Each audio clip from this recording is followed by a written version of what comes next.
Okay, we're live, everybody. Good morning and welcome to the February 7th, 2026 edition of the Saturday Preschool.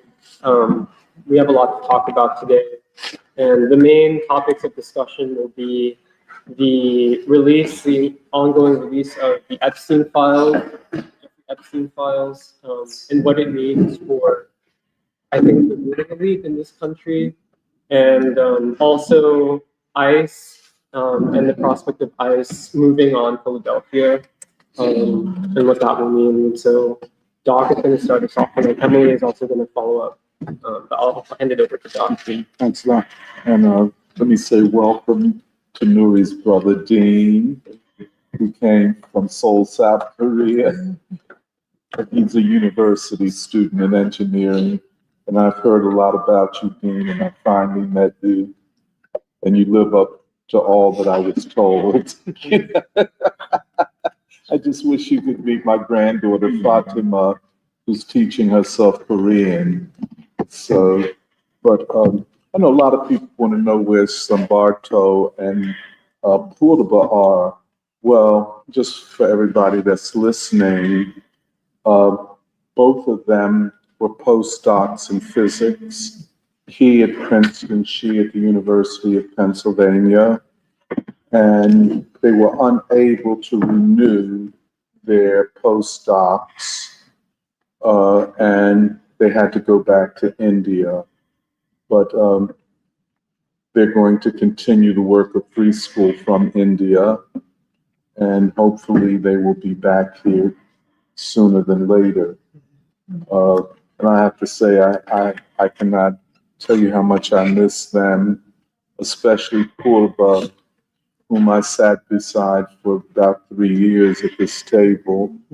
And she was always somebody, when I became emotional, I could hold her hand. I would always, do you mind if I hold your hand? And she always said yes. So I miss her, although we've spoken on the phone once and were able to talk trash as well as some politics. But I'm going to start out with the Epstein thing, and then we'll go to Philadelphia and ICE, and I think to look at the perspective of the free school. This Epstein thing is a major ideological and political event all over the Western world. And it is perhaps, more than perhaps, it is probably a point of reckoning, turning point in the capacity of the ruling class to rule. Now, just to kind of put all this in context, how did this happen? Clearly, Trump and parts of the MAGA movement, in an effort to discredit the liberals, said that they wanted the Epstein files released. And Trump kind of ran on that. Although he ran on a whole lot that he reneged on ultimately, including the question of peace. But, and so that when he gets in office, he and his head of the Justice Department and others, the head of the FBI, started saying there's nothing there, let's not go there. But there was a push now, which began as a Republican and MAGA political demand on the libs, the so-called liberal ruling class, the Democrats, as it were. Once Trump and those get in office, probably somebody told them that, well, Trump, your name is all up in there, and they got pictures of you. And I don't know whether you want all of this released. And then Trump backed off and tried, as he always does, to change the topics of discussion. But this wouldn't go away because now, in a flip, the Democrats took up the files. and they started pushing, as well as the MAGA movement. So you had this interesting coalition around these Epstein files. But then the thing is so badly handled, which shows a level of incompetence of the governing class. They started releasing these, first a small part, and then people said, we want all of them. And so eventually, a week ago, they released 3 million documents, but then there are 3 million more. But what they have released reveals something about the ruling elite, or a lot about the ruling elite that few people were aware of. Now, you know, as part of the 5 points of crisis that we've talked about, I just want to repeat them. Deindustrialization, the cost of empire, the civilizational crisis, the crisis of governance, and finally the crisis of knowledge. If you take those 5 points, this Jeffrey Epstein thing kind of touches on them all in a certain way. So it was badly handled. And they've kind of lost control of it. They don't know how to put the genie back in the bottle. What do they do? Because it is eroded their capacity to govern and to rule in a way that we have never seen this before. First of all, you got a wrecking ball in the White House as the president, and then this, which exposes, well, that wrecking ball is a part of a larger cabal of the ruling elite. That if it were just Trump or even just Bill Clinton, it would be one thing, but this is wide in scope, you know, and for anyone that wishes to study the elite, there are in political science and sociology what we call elite studies. To study, if you wish to study the elite, there is more data in these Epstein files than we've ever had. Never have we been so privy to so much about the ruling elite as these files present. In particular, their sexual and moral depravity and what they did when they're not in the public media, how they live, how they party, how they connect with each other. And yes. So we're talking about, as all elite studies do, connections, networks, social relationship. That's the basic thing. And you know, just to tell you guys, you know, you can get in political science elite studies where they will map connections, you know, and some of these maps are so complex that you say, okay, yeah, I agree. I can't follow your mapping. You know, the actual mapping, computer generated maps of connections, often these are done with respect to multinational corporations, banks, and how they intersect and interconnect and so on, which is a big thing, by the way. It's easier because, you know, the study of corporations and corporate power is interesting because, you know, with the joint stock corporation, you can own 2% of the stock of a corporation and control the corporation. So you have to know what all of these links are, the banks that control US Steel or other corporations. Oh, I don't know that anything has been done with respect to the tech bros, the Peter Thiels, the Facebook people, the X's and all of that.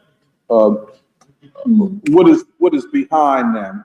And are they as rich as they say they are? You know, all of these questions. Nonetheless, this look at the entirety of the ruling elite and how they knew each other. And then if you just take the ones whose names come out in these files, then you have to consider their networking. Okay?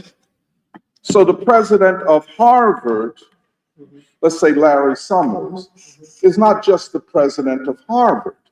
He is connected to the board of trustees, made up of billionaires and Zionists. Or let us say Woody Allen, a filmmaker. What are his networks that don't show up in the Epstein files? I think if you do a complete analysis, what you will see is that in one or another way, the Epstein elites, the people who rode on the Lolita Express, by the way, which wasn't just a private jet, it was a 727, major, the other part, where did he get his money and all these connections? That's something we'll try to deal with. But when you put all of this together, probably in one or another way, the entire Western ruling elite were connected and connected to the Epstein, or whatever Epstein is, and so on. It is not an American political problem. It is a British political problem. It is a European ruling elite political problem. This is how profound it is. I don't think anything like this has ever happened.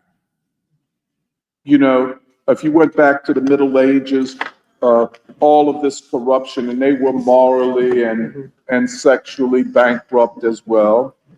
But they could hide behind the church. But here we have social media, here we have all of this, so it's out in the open. And it's in the throes of a deep political crisis. That's what I want to say. The failure of governance, the failure of the ability to manage this, a very divided ruling elite, each wants to use the Epstein files against the other, etc. It just got out of control. And so we are learning, and not just we, the people are learning something about those who govern and rule them that most people didn't previously know. I just want to go through this. One of the big questions is, well, how did Epstein become the central figure? That is still a question to be answered. There was nothing extraordinary about him. There are questions about even how much money he had. Was he really the billionaire that he claimed to be? And how did he have this level of intellect, almost genius intellect, which allowed him to interface with other really, quote, smart people like a Noam Chomsky, which I want to come back to. By the way, I just want to say, of all of the people that have been revealed in the Epstein files, the only one that I had any dealings with is Noam Chomsky, which I will tell you about, but not directly, only through emails. We can contrast what went on at Epstein's multi-million-dollar Manhattan mansion. And that place was no joke, man. Which, by the way, was given to him by one of his associates. I think the founder of Victoria's Secrets, Lex Wexford. Lex Wexford. Yeah, Wexford, yes. But we can't fully figure out how he rose to this position. And he did it really quickly. He was not in finance or in Wall Street. He was not in academia. He was not a politician. But suddenly he becomes the center of uniting all of this. you know? You can contrast what went on with Epstein's island with what would go on at Davos, where the ruling elite presents their best face. You know what I'm saying? On Epstein's islands, they let their hair down. They were themselves.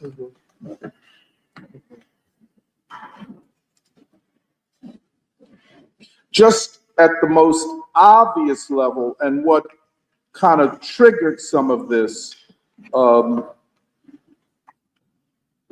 was Epstein's conviction in 2008, was it? 2008, 2009, on prostitution and trafficking of a minor. And that was in state court, where in Florida, where they had so much control over the court system and so on. And it was not tried in federal court, where the outcome, or at least the sentencing, would have been more unpredicted, and the breadth of the investigation and so on far more. In fact, it was a slap on the wrist. He gets out of jail and all of his associates are apologizing for him and saying it's no big thing, especially we talk about Noam Chomsky. But between Mar-a-Lago, that is the Trump spot, and Jeffrey Epstein's islands was kind of like we say today, it was like a hookup spot. You know what I'm saying? In fact, Trump met his current wife there. What was not unusual, because they were trafficking young women from Eastern and Central Europe. With the collapse of socialism, there was a rise of prostitution and sex work. People trying to support their families, etc. And if you had a good-looking daughter, you know, rather than go to college, which they couldn't afford, you went into sex work, or as they called it back then, modeling. You know, and Melania Trump was one of the people recruited from Eastern and Central Europe to sexually serve the ruling elites that were connected to him. So it was like a hookup spot. As I've said before, the emails show the profound depravity of the ruling elite. This is very important from the standpoint of their claim to be representatives of civilization and democracy and all of the values of the West. And this is very important. The values of the West. If not these people, then who represents the West? My claim is that they do represent the West. And, you know, you could say that Trump is depraved, as he is, but what about the president of Harvard? You know what I'm saying? What about Noam Chomsky? Or what I learned from something I got from Raju last night, that Epstein or foundations connected to him were funding the major Indian string theorist. Let me just say a bit, because, you know, here in free school, we did a lot with string theory. I know a lot of people say, oh, y'all not talking about the revolutionary struggle, you're talking about string theory. Remember that? By the way, to all of the detractors that listen to free school, I want to tell you, you were wrong. Yes, because knowledge was corrupted by the civilizational imperative of the West. and all that Raju and certainly Nanditha have talked about in terms of the corruption of whiteness, of the Indian elite. And thus, when string theory collapses, it, well, took down and exposed what was in many ways behind the whole project. You might remember, I know I made the claim, maybe others here made the claim also, that this was connected to a Zionist, I would say Jewish ambition to establish intellectual domination and hegemony in the world. In other words, if string theory could be proven to be right, this group of thinkers, of physicists, of theoretical physicists, would have been the equal to or surpassed Albert Einstein. String theory was to be the equivalent of the achievement of relativity theory.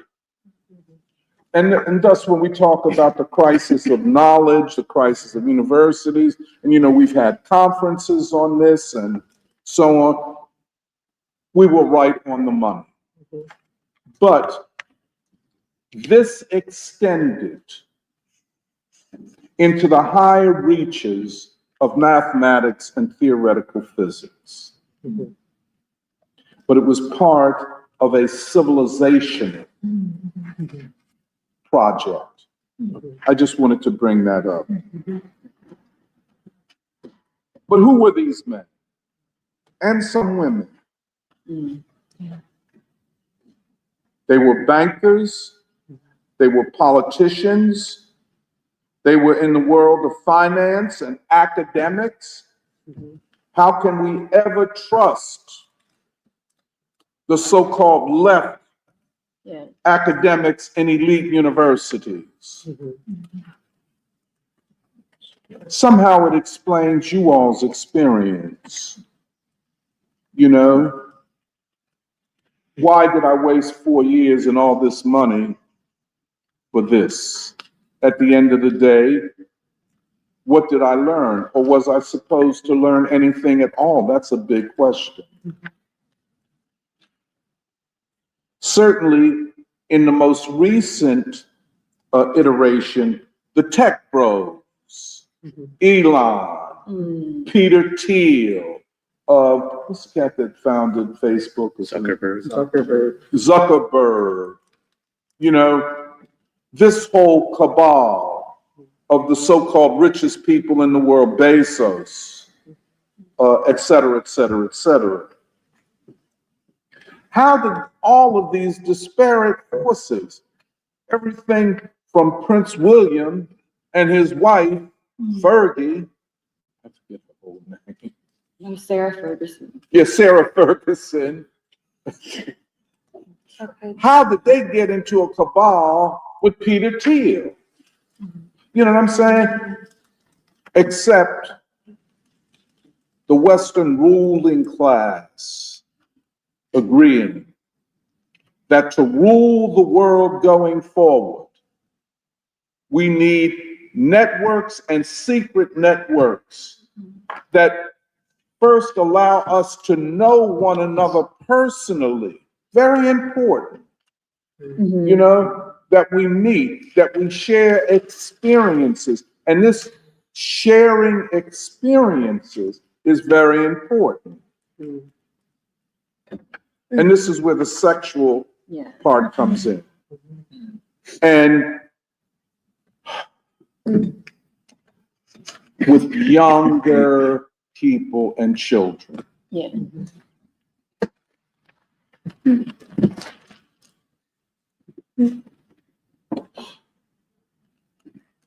We mentioned the Harvard connection. Larry Summers and Alan Dershowitz. Harvard.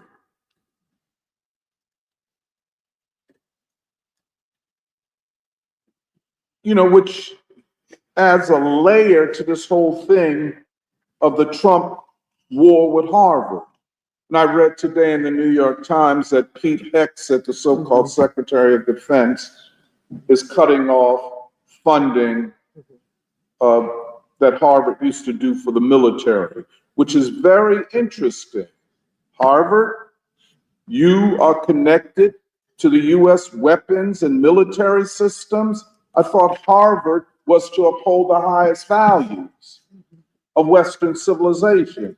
Well, okay, we see that, but we also now see Larry Summers, former president of Harvard, who pushed Cornel West out of Harvard. You want to come to the racist essence of this. Now, as far as I could see, the only black person that was ever down there at what's his name's island, Epstein's island, was Michael Jackson. But I'm certain that Jay-Z and Snoop Dogg and them wanted to get down there if they could. But Harvard, alongside two presidents, Trump and Bill Clinton, Prince Andrew, Peter Thiel, we have studied him. The transhumanist, we'll come back to that, who made the statement that the West has been stagnant since 1968. Hence, a new system of governance and rule of humanity is what he was calling for. His favorite philosophers, Yarvin, what's Yarvin's first name? Curtis Yarvin, a madman, a fool, who says the world must be governed by monarchists, kings and children. We talked about the head of NVIDIA. And then again, Woody Allen, already corrupted. Let's not forget, Woody Allen groomed his stepdaughter for sex with him and ultimately married her, a young Korean woman adopted by his, I think they were married, Mia Farrow. She had adopted this child and she trusted him, her, the child with Woody Allen, and he used her. But it's therefore not unusual for him to interface with Epstein or for Chomsky. And we cannot get too far beyond him because he was supposed to be the moral foundation, the moral one, the voice of moral clarity, the critic of the excesses of Western and US neoliberal war policy. It was he. And then he talks about Woody Allen and Epstein and their sexual depravity and their use of children, their pedophilia. And he excuses it. The royal family of Denmark, the former prime minister of Israel, who may have been part of a network connecting Epstein to the Israeli state and Israeli intelligence, Ehud Barak. As I've mentioned, the top string theorists and mathematicians in India. How did y'all get hooked up with this? And then all that is Epstein adjacent, which would then make up the entire Western ruling elite.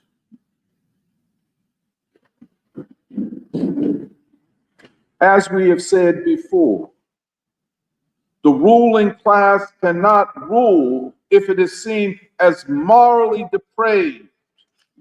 It must, in the interest of its legitimacy, show that it is morally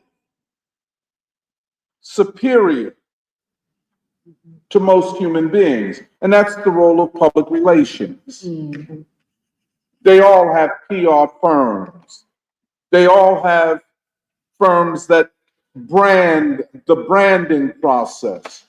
You know, and any of us, and I think all of us who pay attention, you just get tired because you know it's all fake. But for millions and tens of millions of Americans, it's not fake. Those who want to believe, they get these images, you know, of politicians, of academics, of others.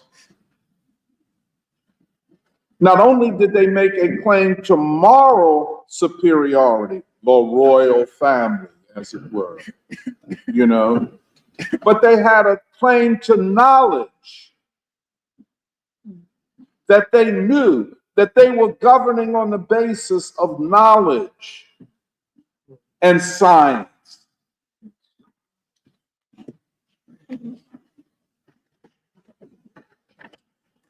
But they were racist. And Trump, maybe because he can't control himself. And, you know, it's an interesting thing when you see a human being deteriorate. Things that they, you know, like a person with Alzheimer's or dementia, a lot of what they believed and they kind of suppressed it for, you know, they didn't want to show it openly. When they go into these stages of deterioration, they can't control their inner urges. So for Trump to post on his own social media thing photos of Barack and Michelle Obama as apes. There's a long history of this, of white supremacists presenting black people as apes or monkeys, because the claim is in the eugenics thing that we are inferior and close to apes. And there are a lot of people all over the world who believe that, by the way, even up to this day. And then Trump will not even apologize. I made a mistake. No. I put it up there and I want to keep it up there as long as I can. But this, again, is an aspect, but only an aspect. It is not the totality. His behavior is an aspect of a larger moral depravity of an entire elite.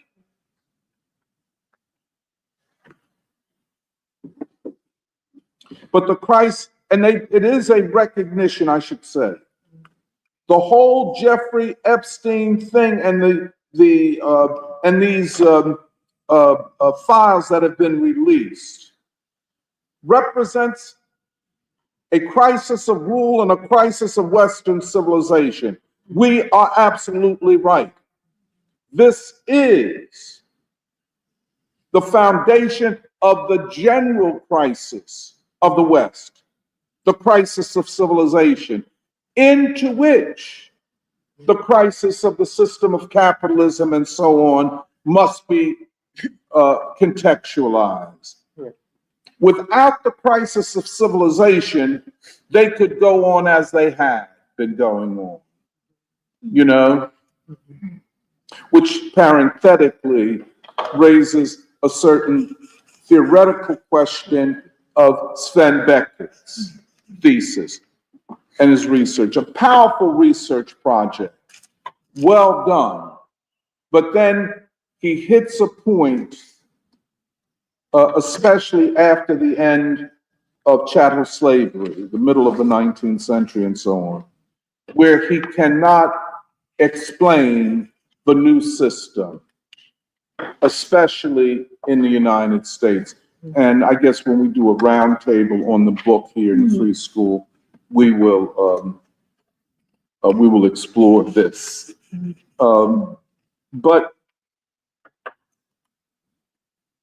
Beckett calls it capitalist civilization. We call it white civilization. Yeah, interesting. But at any rate, the elites demonstrate behavior that reflects civilizational pessimism, cynicism, and nihilism about their civilization. Thus, they turn to things such as transhumanism.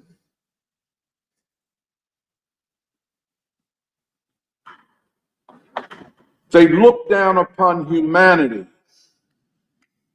They desecrate and despise democracy and progress. And it's not just Trump. This is why we have to always kind of go back. How do you explain Larry Summers, the president of Harvard? How do you explain Noam Chomsky? How do you explain the intelligentsia and the so-called left part of the liberal intelligentsia's cynicism about humanity? And again, I say I want to return to Noam Chomsky because he helps to understand something that the others don't. Because a Peter Thiel or these other tech bros or others, they did not make the claim to moral clarity, to moral foundation that Chomsky did. You know, Chomsky presented himself and was branded as a pure intellectual, as disinterested. In other words, he was not doing this for himself, but for the larger project of democracy and humanity.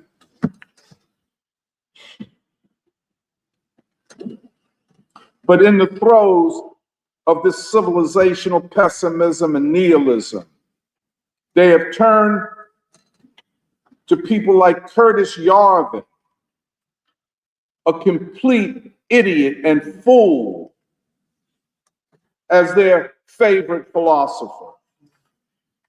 They have returned to old and discredited theories of racial superiority, articulated in theories of eugenics.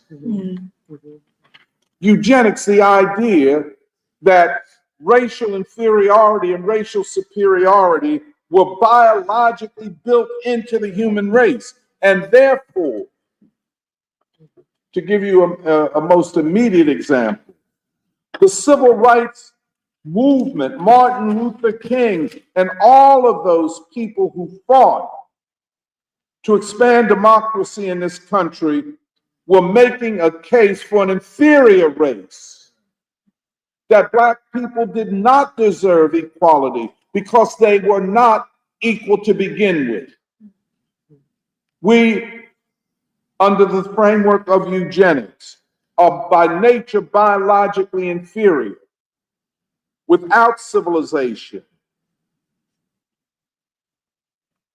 The most modern expression of eugenics is transhumanism. You know, what's his name, the head of X? Elon Musk. Elon Musk. Musk. You know, Musk, you know, has about 10 children. Yeah. And his idea is that it is his responsibility to pass on his genius to humanity by impregnating more and more women.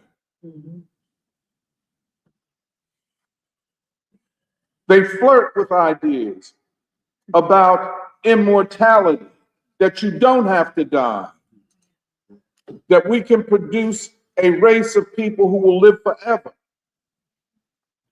and that a new human being who will rule billions of people and they will be transhuman. Alongside of this, again, is rank white supremacy. That the overturning of chattel slavery was a mistake. That the decolonization of Africa in particular was a mistake. because black people can only be governed and ruled by a superior race of white men who will even be more superior than in the past because they will now be transhuman and linked to the technologies, let us say, of AI, robotics, of quantum computing. They will be able to rule humanity. The linking of a transhuman, superior elite to technologies that we have not known. And then, of course, they even imagine ruling the earth from Mars.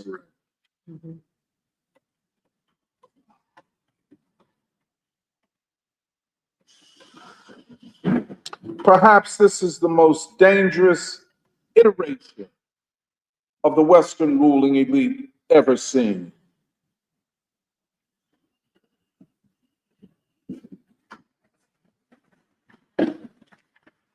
But theirs is not the final word by a long shot. You know, what the Epstein files point out is not only are they bankrupt morally, but they're bankrupt ideologically. They cannot rule. They cannot rule. And thus a crisis of governance. You know, I don't know, I want to emphasize the crisis of governance. The nation cannot be governed. Western societies cannot be governed. They've admitted that. They also have admitted that they have lost most of the people of the Western world. From their vantage point, from their lens, they have lost white people. This is huge. And what happens when the ruling elite cannot rule and the people don't accept their rule? This is where we're at. We've talked about this so much in free school. And, you know, we've paid close attention to polling data that has shown that 75% of the people say that the country is going in the wrong direction. 25% say they would not be against using arms to change the government, and on and on and on.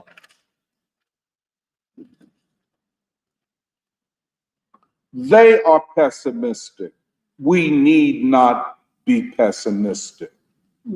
This is a dangerous time, but it is not a time without possibility and opportunity.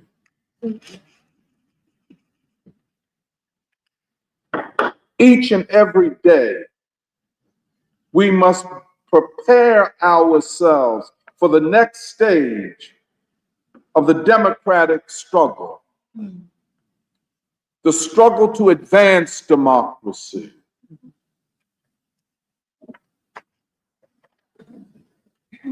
We must emphasize again and again and again that the democratic struggle in this country is an all-humanity struggle because it interconnects with humanity. We have said and we say it again, and there are no shortcuts. All of this running around and, you know, we going, you know, we got AKs and all that. Come on, man, that's so silly. It's so childish. You know what I'm saying? This is a struggle for the minds of people. This is the great ideological reckoning. This is the great ideological reckoning.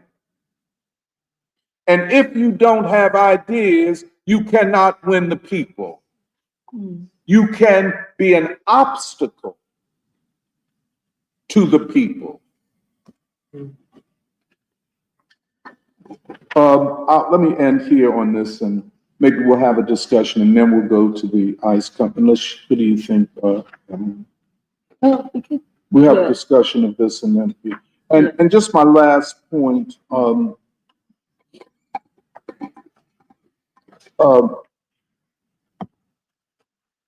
went along with Dwight to the Museum of the American Revolution. It is quite a project. The building itself is a serious thing. It was, they did not spare money in building this place, and the exhibit it takes at least 2 days. And if you're not prepared to really spend some time with it, you might not want to go. I mean, I guess if you're a teacher and you have your elementary or junior high school students, you can just walk them through. But it's a lot there. It does represent a bit of a paradigm shift. 30 years ago, you would not have gotten this type of exhibit. By the way, the building was built in 2017. So it's new. It's really new, well kept up. I mean, and it's the best of everything.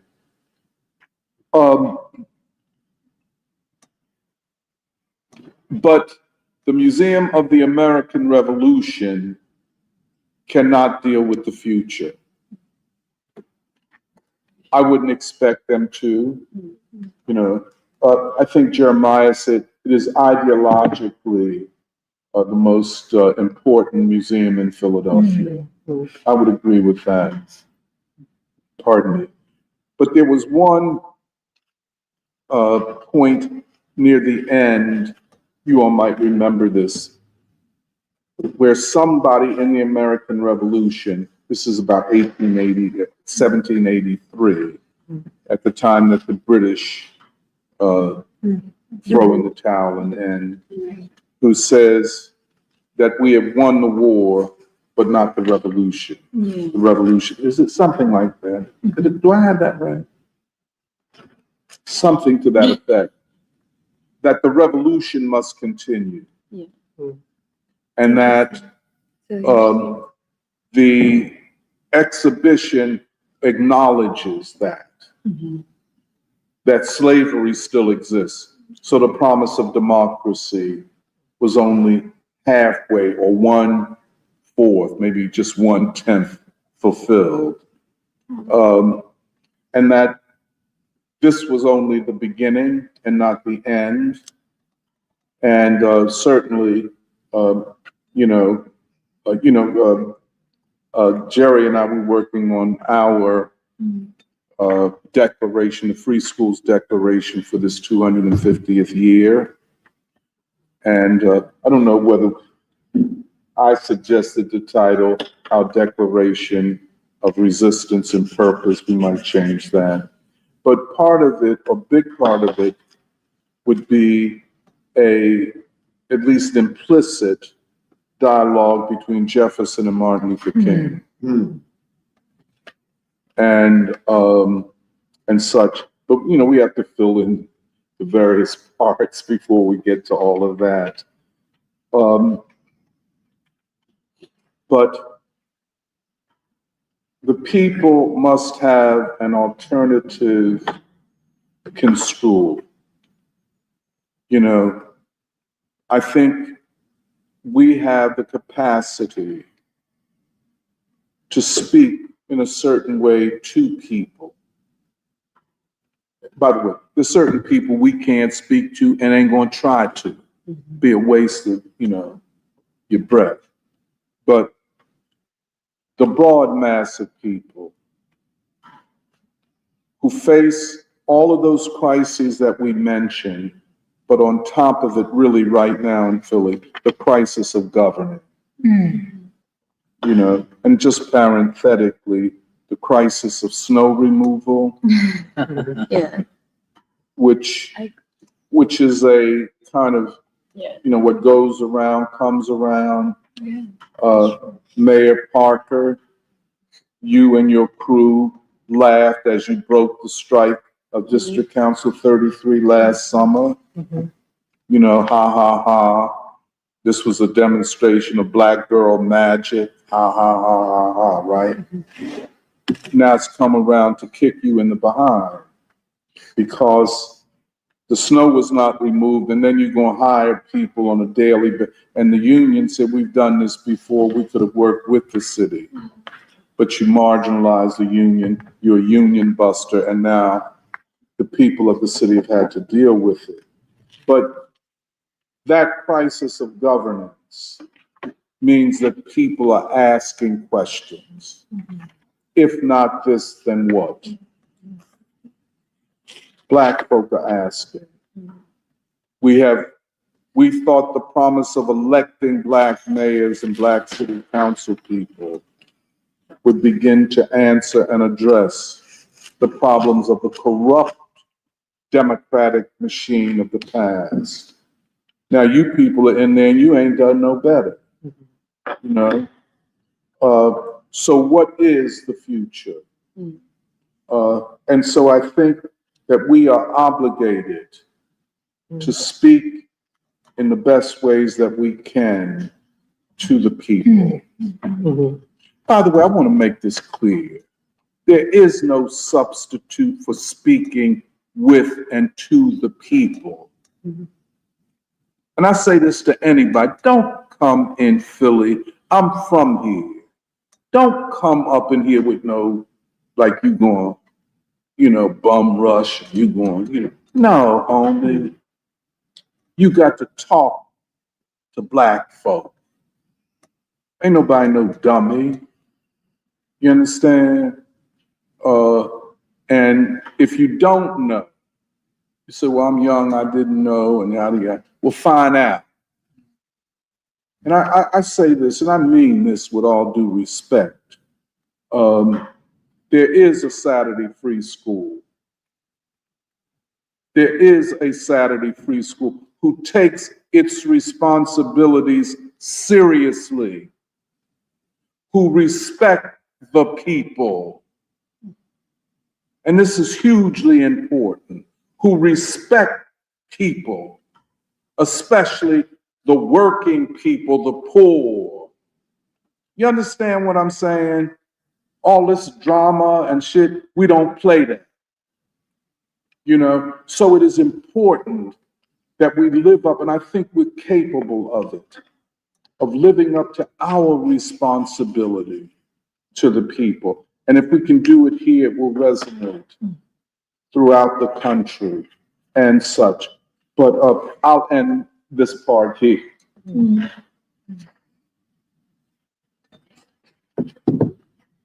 Yeah, I wanted to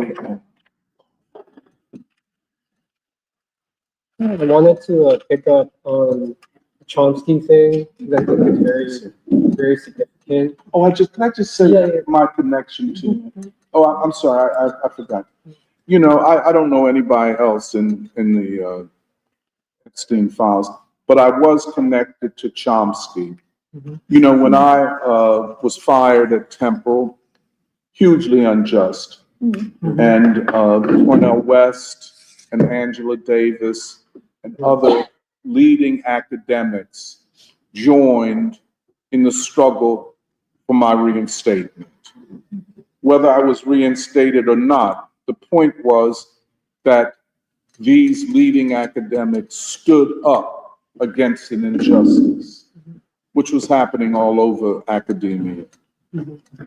So and this is Mark Taylor from Princeton Theological Seminary, a great man in his own right, who was coordinating these academics.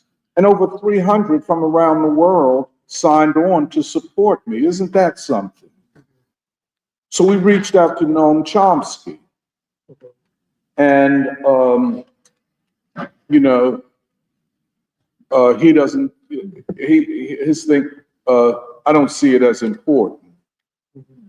I knew right there, I knew why he didn't see it, because it was a black thing in black studies.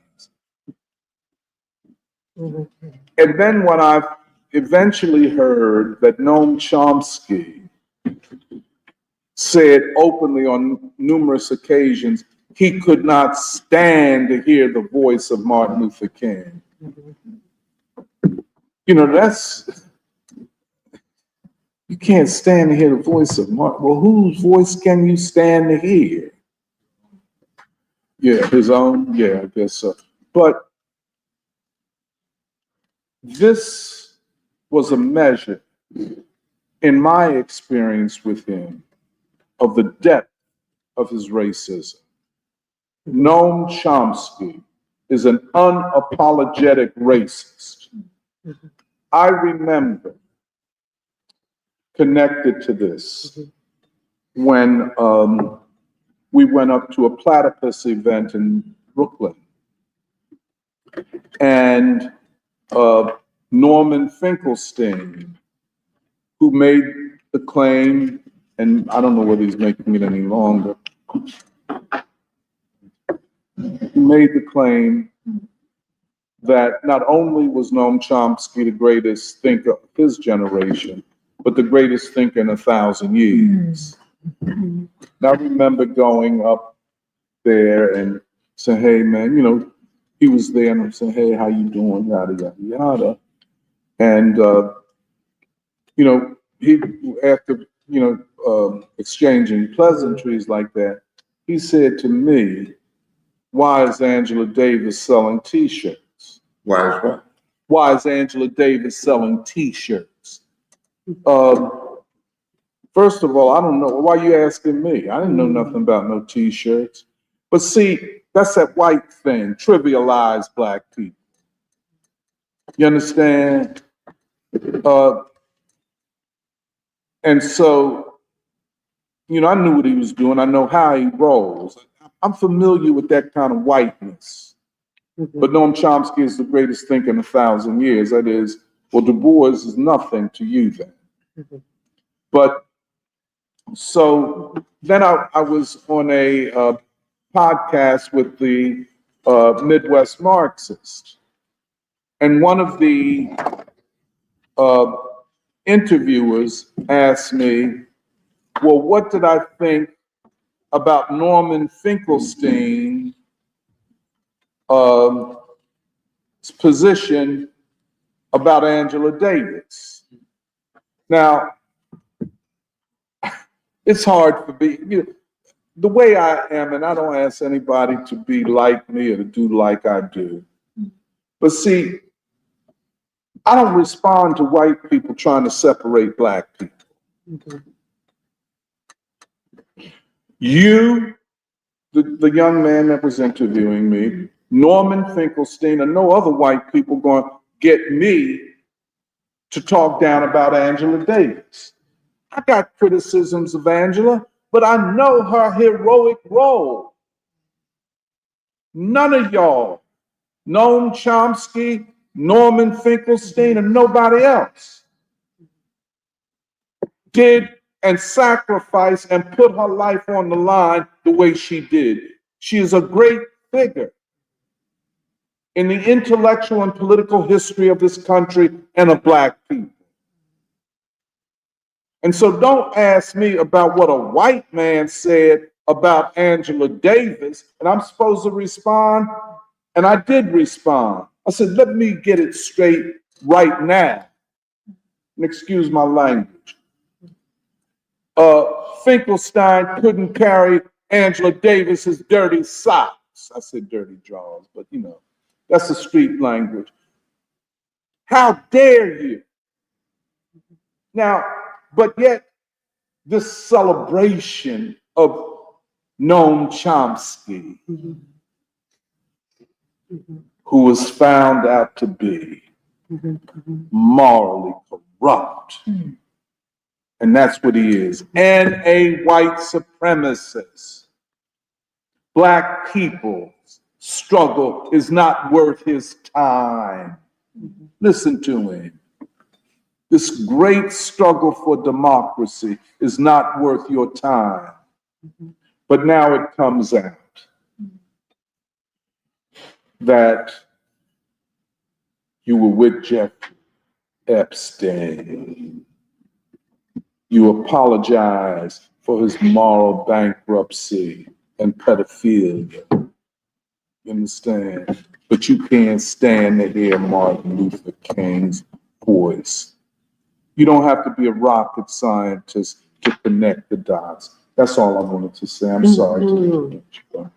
No, just to add to what you're saying, Chomsky is famous for that essay from 1967, The Responsibility of Intellectuals, which I was looking at. And I actually wanted to read just from the introduction, where Chomsky says, intellectuals are in a position to expose the lies of governments, to analyze actions according to their causes and motives, and often hidden intentions. In the Western world, at least, they have the power that comes from political liberty, from access to information and freedom of expression. For a privileged minority, Western democracy provides the leisure, the facilities, and the training to seek the truth, lying hidden behind the veil of distortion and misrepresentation, ideology, and class interests, through which the events of current history are presented to us. The responsibilities of intellectuals then are much deeper than what Dwight McDonald calls the responsibility of people, given the unique privileges that intellectuals enjoy. And I just wanted to bring that up because... Could you just read a little bit more? If there's a, that's very, I'm sorry. Or just that, like, because his whole argument is, like, I think the real thesis is, he says the responsibility of intellectuals is to speak the truth and to expose lies. And there's more, because he's also responding to Vietnam, the cynicism of the American people in response to the American government. But why I think that's important is because Chomsky at that time, and I think you can see this thread, basically has a civilizational assumption about Western democracy. He's saying that the reason why Western intellectuals have a responsibility is because they enjoy freedoms that the rest of the world does not. Like, does that make sense? Like, he's assuming that Western, liberal democracy provides certain freedoms that are not available in the rest of the world. And one of the bombshell emails that came out between Epstein and Chomsky was from February 2016, where Epstein says to Chomsky, you, Noam Chomsky, have encouraged me to look at data, no holds barred, mortgages, inequalities, opportunities.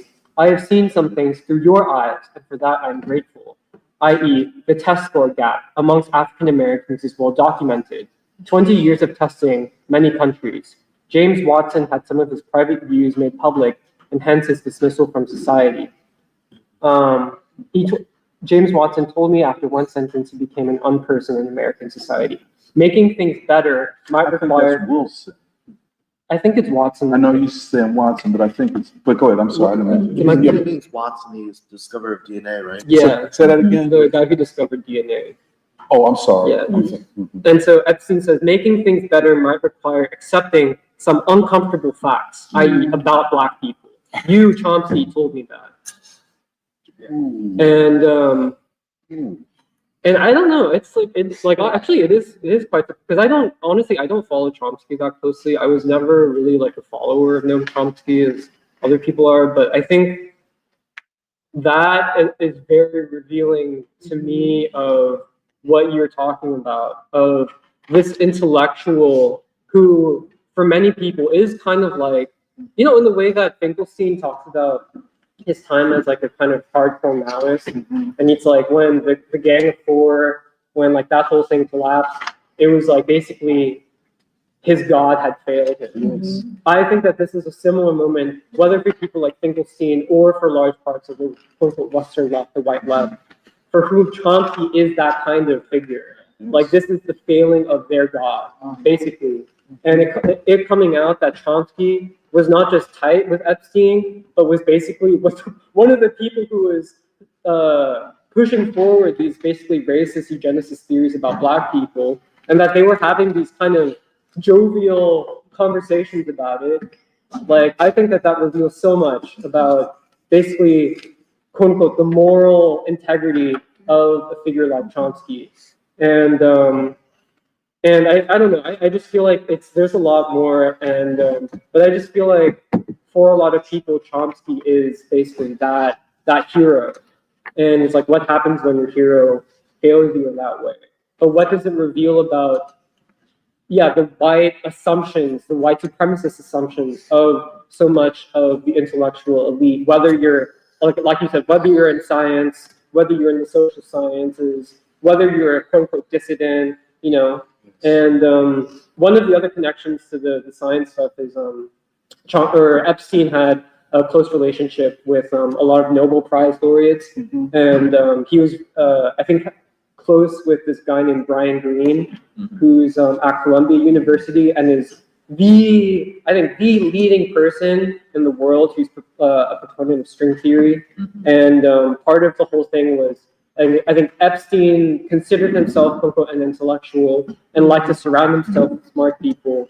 And basically, like in the way that I think many of us have experienced in universities, everybody likes to surround themselves with other quote unquote smart people to make themselves feel smarter and more superior and all that. But it's because Epstein funded so many of these scientists and intellectuals that basically it's like you're drawing in all of these people. And I think he was responsible for funding, I don't know what time this was, but he was given like actual funding to, I think, like string theory research at Columbia as well. But I think in a larger sense, part of what's so, I think, striking about this whole Epstein affair is that I really agreed with what you're saying, where on the one hand, Epstein is kind of that release valve for the degeneracy of the Western ruling elite. And he provides that release valve for them to basically really unleash their, like, literally their darkest, sickest fantasies, all of this stuff which is otherwise kind of kept hidden or is kind of repressed. But I think the other thing that you brought up, which I agree with, is it creates a common socializing experience for all of these people who are otherwise inactive in other different kind of disparate parts of society, of social structures, of, you know, the private sector, the public sector, academia. It creates a kind of unifying experience for all of them, where they're all in on the same secret, in on the same joke, in on the same basically dark secret of, yeah, like, whether they're all actively pedophiles, they're all participating in the same ritual. Right. And it's like, there's a lot of, and actually, there was this interview that Steve Bannon, of all people, because Bannon was very close with Epstein and also Chomsky, it turns out, and they were all like hanging out with each other. But there's an interview that Bannon did with Epstein, like an hour-long video, even longer, where he's like, Bannon asks Epstein, "Are you the devil incarnate?" And there's a lot of people who are speculating about this, who are rightfully outraged by it, and who are rightfully also kind of, in many ways, it makes so much sense that so many Americans are kind of induced into a kind of paranoia and basically, quote unquote, conspiracist thinking. Because, like, yeah, like when you look at this stuff, it is demonic, it is satanic. But the thing is, like, they don't even have to do those satanic actions, like the literal satanic rituals, for them to embody a kind of demonic, basically, presence in the world.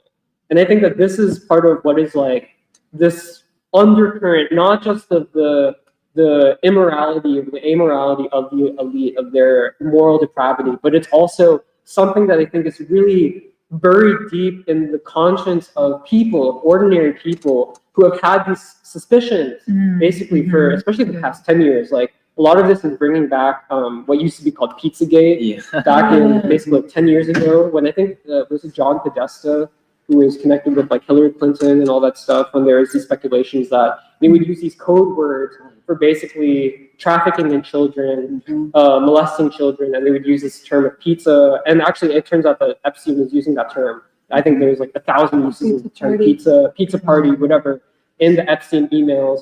But it's like, all of these suspicions that ordinary people have had about their own rulers, their own ruling elite, all of it is coming out. And it's like, and I think that like it is a very dark time. And I think people are right to question basically everything of like everything that you present yourself as. Like you said, we are the examples of Western liberal democracy, and Chomsky is buying into that and reinforcing that whole narrative. Yes. Like all of that is basically coming out, and I think that there's going to be, it's like you said, the genie's out of the bottle, and I think that there's going to be a lot more fallout from this, because when you listen to like CNN, all of these places, they're all trying to downplay it and be like, oh, people don't really care about this. Like, oh, this is not really, it's only something that's manufactured, it's only a manufactured crisis or a manufactured PR thing. But it's like, no, like, it's because everyone has had these suspicions about these people for so long, and increasingly over the past couple of years. And at one time, Trump was a vehicle for that energy and for that distrust of elites. But now, yeah, like it turns out that he was part of the whole thing the whole time. And the people like Steve Bannon, who are claiming to be, you know, the kind of patriots, the populists, whatever, they've been in deep with Epstein the whole time too.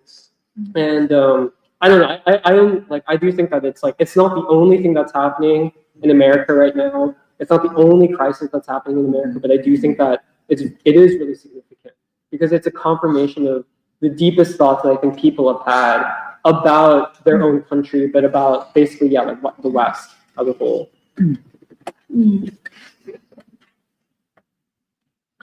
Yeah, and if you go even further back to the 80s, there's something called the Satanic Panic, where it was a moral panic amongst white people, especially evangelical people, that the rock and roll tracks contained demonic messages, or there were, you know, children being abused and then being led away in secret tunnels and having their memories erased or something like that. But yeah, it makes me very interested in going back and researching that. But it also reminds me of, you know, what Marx remarked about Hegel's method of history, that first comes the tragedy, then comes the farce. And, you know, I'm not sure if it's the tragedy or the farce. But I wanted to say about Noam Chomsky, because Noam Chomsky was someone I used to look up to. And, you know, I think that Noam Chomsky's work in linguistics, where he talks about language coming from something biologically ingrained in your genetic coding, and he uses Hebrew a lot as an example. And He uses what? Hebrew a lot because he would talk about, I don't know if you've read any of his linguistic stuff, but that was, you know, his foundation was his understanding of Hebrew as a Semitic language. And he would use the etymology to prove that the language was not something socialized, but something that was in the genetics. And so there's an email from Jeffrey Epstein to Woody, or from Noam Chomsky to Jeffrey Allen, thanking him for the dinner with Woody Allen.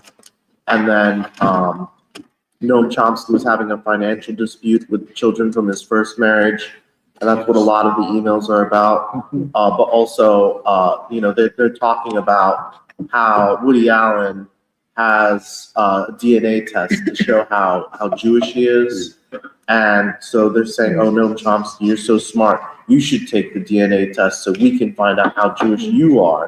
And it's so revealing that you know, Noam Chomsky, who I've listened to a lot and read a lot, that he never talks about, you know, but this is, you know, I guess, biological determinism, basically that your genes determine the outcome.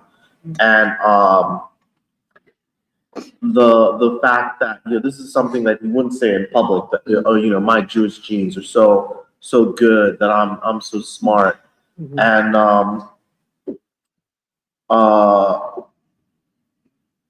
it reminds me of a debate that Alan Dershowitz and Noam Chomsky did in, I think it was in DC when they were a lot younger, and they exchanged pleasantries before the debate. And, you know, back at that time, I couldn't imagine, you know, talking to a Zionist without derision or despising them. But, you know, Chomsky goes, oh, you know, I just want to say before we start this debate, I used to go to summer camp with Alan Dershowitz. Yeah. And we went to the same Jewish summer camp, you know, in Maryland or whatever. You know, fun fact, I also went to a Jewish summer camp because my mom wanted me to, you know, do everything that all the kids in elite American society do. And yeah, I mean, there's the Jewish podcaster Adam Freeland, and he was talking about the debate, the election of Zoran Mamdani, and he talks about how racist it was. And he goes, they're calling this guy anti-Semitic, or we got to stop him because of the Jews or whatever. But he's from the Upper West Side. He's culturally Jewish. His mom and dad are academics. And they were involved with. Yeah, they were. I'm sorry. I didn't think- No. Well, that's the end of my point. Pretty much, basically, is that it's a small club and you're not in it. Yeah, and it's just disappointing. Noam Chomsky. There's always certain things he said where you're just like, oh, you're so smart. Why the fuck did you say that? When he says, oh, who cares if JFK got killed by a conspiracy or not? And I heard that and I was like, I kind of care. It's kind of the truth matters. Or, the one time, he's asked, who's the most in history, who's the most respected anarchist leader in your opinion? And he goes, oh, well, I think these Thai peasants, because they self-organize. That's who anarchists should model themselves off of. And I thought to myself, oh, well, that sort of sucks because I can't change my life and become a peasant. There is no moving forward with his ideas. It's sort of, I work for a retirement community, and what you said, Doc, about dementia is pretty true. The sad thing about dementia is it's the same face, but inside in their head, they're degraded. And, when there are certain residents who are persistently sexually harass nurses or whatnot, the nurses are told, just don't keep them out of your sight. Always stay, with your buttocks, to the wall. And that's because their urges, their ability to control themselves is gone. Yeah. And they're basically reverted to a childlike infantile state where, it's not appropriate for an adult. And, it's not just dementia. You lose a step when you get old. And, I think it's sad. A lot of these older intellectuals, they still think they're the shit, but the world has passed them by. At least I'm still looking through the Epstein files, and I'm still thinking about transhumanism, because obviously transhumanism plays a big role in the thinking of Epstein and Elon Musk. Elon Musk is notorious for going to his employees and asking them if they want to have babies, and saying, hey, let's have babies and sign this NDA. And so at minimum he's got 10 kids. But I guess I want to conclude by saying this is the way the elite of a society treat children. And these are the people who did this to Gaza, basically. And that's what they think of children. And the way that I'm sure I could think of a poignant quote or something, but the way that society treats children says a lot about that society. Absolutely. What was the part you said about Watson? Epstein was claiming that James Watson had confessed to Epstein like his views that black people are inferior, basically. The eugenicist. Yeah. Right. I mean, we all know about James Watson, and we all know about Watson and Crick as the people who found the DNA structure. But what Watson went on to do after that point is actually not very well known. He devoted the rest of his life to the study of eugenics. Like he measured, skulls and density of brains and volume of brains to try to prove that Africans were inferior, black people were inferior to the white race. And I know a lot of you know this, but Watson and Crick also stole the structure of DNA from this woman, Rosalind Franklin, who was the actual chemist who discovered the structure of DNA, and then they just stole it and published it. But I think that goes to say that really I wanted to make that point that going through the Epstein files, you find a lot of language that just is very casually racist. And there is no indication that they're very unapologetic about it, as Jeremiah said. Like, it's very open that they're saying that, you know, white people, Jewish people, they are at the top of the food chain. Everybody else is inferior. And it also, like, going through these files is a disturbing process, you know, where they sort of try to say that, you know, what this person wants in their preferred sexual partner is blonde hair, blue eyes, fair skin, and that is the preference. And then they make the point about how that is basically what the superior female has to look like and to mate with the superior male, you know. And I think that I was thinking about that when you were bringing up Melania, because, you know, the fall of the Soviet Union was actually like a devastating thing, but it was a very advantageous thing for people like Jeffrey Epstein, who could traffic people out of Ukraine, out of Russia, into the United States in large quantities, and then eventually formed this cabal. And mostly what I wanted to sort of talk about with respect to the Epstein files is the serious links that he has to Israel. You know, his continuous correspondence with Ehud Barak, who was the head of military intelligence and then eventually became the prime minister. There is I think a recording of a conversation that Epstein had with Ehud Barak, where he was sort of saying, you have to sort of really try and find who owes you favors. And that's how you kind of make it in this world. You have to see who owes you their life, who owes you money, who owes you something else. And that's how you sort of make it in the world. You can get a position as a consultant or a board member in this company, and you can make a lot of money passively while being the prime minister of Israel. And I think today morning or last night, I think Netanyahu tweeted on X saying that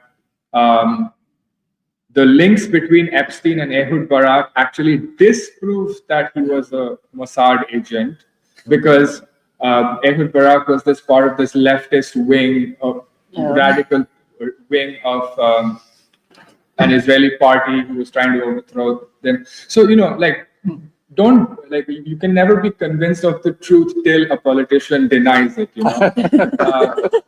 But this is kind of confirmation that he had to come out and say that this is something that is not happening, which sort of kind of proves that it was happening, right. Especially when you look at the fact that Elaine Maxwell's father was like a very proven, established Mossad agent, and the deep links between the two of them. And it really goes to show how, you know, all of the things that we have been talking about, and like all of the things that even people have been thinking in their heads about how the United States is controlled in various ways by Israel and the Jewish lobby, is all coming out to be true, you know. And they often do it through like these agencies and even educational institutions. The funding that was provided to the 6 Indian string theorists was done through Harvard. That's right. And so, you know, like we have been saying for a really long time that string theory, theoretical physics, it's compromised. It's compromised, and you never know where you're getting your funding from till it's too late. Till 6 years down the line, somebody would come and say, "Hey, we provided this funding to you. Now you owe us something." Yeah. Right. Like. And so I feel like it is like theoretical physics, string theory, really compromised part of the intellectual and academic sphere. And these string theorists may or may not have even known that they were being funded by Jeffrey Epstein. But the fact is that they were, and I think I just wanted to say at the end that, going through a lot of podcasts and everything, everybody seems to be focusing on something different in the Epstein files. Like whatever their kind of interests are, they seem to be focusing about it. But I think that our conversation here today really gets at the heart of something, the crisis of governance, the true crisis of governance that this betrayal and this exposure of moral depravity shows to the rest of the world, and our way out of it. I think that, we in the Free School are trying to sort of not get down in the nitty-gritties, bogged down by a lot of details, but really look at the ideological meaning of what this means. Yeah, I like what you said right there about getting at the heart of what the Epstein files represent, because like on one hand, it is in some ways crazy when like they've created like a search where you can just look for any name, like Timothy Chalamet or Woody Allen, whoever you wanted, Gordon Ramsay.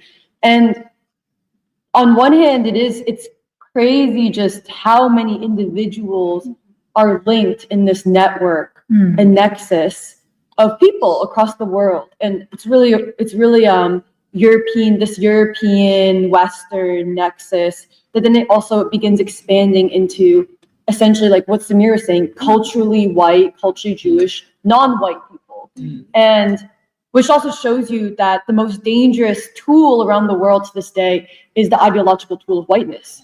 That could topple governments and institutions across the world, and basically work against all the freedom struggles that was working to create an alternative to white supremacy, alternative to Western civilization. But the thing, like what you were saying, Shanti, about the heart of what this shows is a crisis of governance. Like, I agree, and I think it's also, for me, it's even more that a crisis of governance is a crisis of civilization. Right. And I think that civilization component was sticking out so much because the funny thing about Noam Chomsky is, like you were saying, Doc, people paint Noam Chomsky as almost above all of this. Yeah. He is the ideal, rational, I'm not touched by anything subjective. I am that very almost objective, rational, truthful person. And I think the big takeaway is like the thing about Noam Chomsky is he was not just talking to Epstein, they were friends. Yes. Like really good friends. It was very obvious from those emails. They were tight. And the relationship between Noam Chomsky and Epstein, it's not a personal relationship. You have to see it as an inherently ideological and civilizational relationship. And in a lot of ways, you have to say it's an indictment on the left, and it's an indictment on all the people who always chose, like Jeremiah said, to worship Chomsky, but never wanted to give King the light of day. Right. Never wanted to give the Black freedom struggle the light of day. Or Du Bois. Or Du Bois the light of day. And I feel like you kind of have to say that you can't separate ideology from civilization. And I think that's kind of, Woody, and even the fact that this is, when people want to explain, who is the enemy today? People always say it's the capitalist class. It's the like small ruling elite. No, it's actually not. It's not just a narrow capitalist class of ruling elites. It's a civilizational class of people, a civilizational network of people who they may be from the cultural, they may be from Hollywood, they may be from academia, they may be from the finance world, they may be from politics, but what do they all have in common? What they have in common is an allegiance to a civilization that leads them to a certain level of depravity, a certain ideological worldview as well. So it's like a moral and ideological depravity. And they all have to be indicted. And so, I mean, because it kind of clarifies what we've been saying, what you were also saying, Shantanu, that what the American people are angry about is not just like, oh, there's inequality. Like, why do some people have 1%, like the 1% owns all this wealth, the 99% don't own. It's deeper than just economics. It's deeper than just inequality. It's an outrage. It's an outrage at the civilizational depravity that is like not just creating inequality, but most importantly, setting up children to be abused. And it's not just the children being trafficked, it's the culture that's abusing the children. It's the worldview that creates cities that kill children first, like spiritually, physically, mentally. And it makes complete sense actually that you have Woody Allen with Chomsky, with Epstein all together thinking that, oh, we're so smart, we can talk about the future, and we're controlling things. It makes complete sense that they like intellectuals like Yarvin, or they like biological explanations for the future. It just shows they're completely anti-democratic people. They're not interested in a democratic way out. Oh yeah, the other thing is, the two other points I just wanted to make related to this is, I think it's also very clear at this point, and I think large swaths of the American people already feel it. It's just that they're labeled anti-Semitic, which is that you cannot separate just the sheer amount of Jewish individuals and leaders, Zionism as an ideology, white supremacy, and the state and the ruling elite. Like, it's what we were saying about Israel. Israel is an extension, or the Israeli state is either an extension or symbiotic state to the white supremacist American state. But then you also have to ask the question of, it's not just about Israelis, it's about Jewish people, a whole people who for some reason have allowed their identity to become conflated with a certain white supremacist ideology. Like, at what point have people allowed this to happen? And they have to take a stand amidst the civilizational crisis to define, who are we as a people? It is both a question for so-called white people, and it's a question for so-called Jewish people at this point. Like, another name I'll add in is Roman Polanski, like him as well.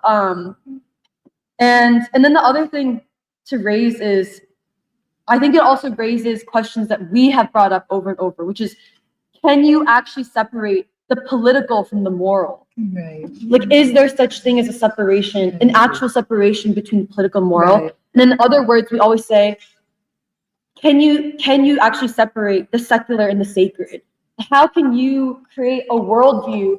How can you create a worldview, a civilizational worldview, a worldview that creates structures like economic systems, education systems, political systems like governance, without also having an understanding of, like, what is man's nature? What is man meant to achieve? What is man meant to become? How should man be treated? How should the immortal child be treated? Yes. And I think that's also what the Epstein files show. I've been thinking, yeah, I really like a lot of what you had said. And like, going back to the way that you had introduced the Epstein files, you talked about it as a major ideological and political event in the West. And I think, I think it's unprecedented. I think what it reveals is historically unprecedented in terms of there never having been so depraved and so violent a ruling elite, I think, to ever exist on this earth. Because the question is Epstein human? And the question that is Epstein human, or is whiteness, has the contradiction of whiteness so reached a point that it is actually contradictory with being human at this point? And I think the major event that it represents is the moral collapse of Western civilization in a way that the American people and the world can never unsee. Like American history from this point forward is changed. And like, I was thinking a lot about Baldwin while we were talking. And it's because of also this point you had brought up about the the sexual and the moral depravity that this represents among the ruling elites. And it made me think about Baldwin because in the 1960s, at the height of the Black freedom movement, but also dynamic tensions in the American revolutionary process, he always asserted that the political life of this nation is explained by the private life of the elite who control this nation. And, like he has certain formulations, like in The Fire Next Time, where he's saying that we are controlled far more than we know by a private chaos. The political life of the nation is controlled far more than we understand by a private chaos of the human being. And hence why King was so important, because he was able to take political struggle into the territory of the private so that humanity could essentially be purged from the evil of whiteness. But I think Baldwin was also talking with that urgency because, especially after the assassination of King, this was essentially going to be the worst outcome if white America no longer made the moral choice to relinquish whiteness. And like, I was also thinking about how then Baldwin uses the language of the nightmare. And I think what this is evidence of is, that we have reached this flashpoint of the nightmare having arrived, where has the American ruling elite ever been as depraved as it is today? Yeah. And I would argue no. Mhm. So I think I also just wanted to Can I emphasize ask you a question? Why would you argue no?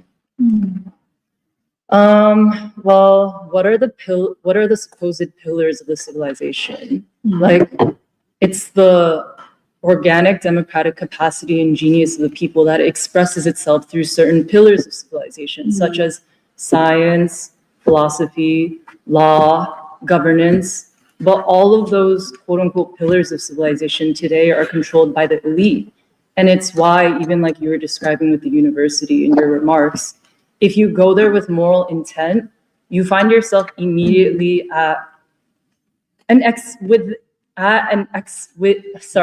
existential battle with the terms and the definition of the university, which represents the terms of the ruling elite itself or the state itself.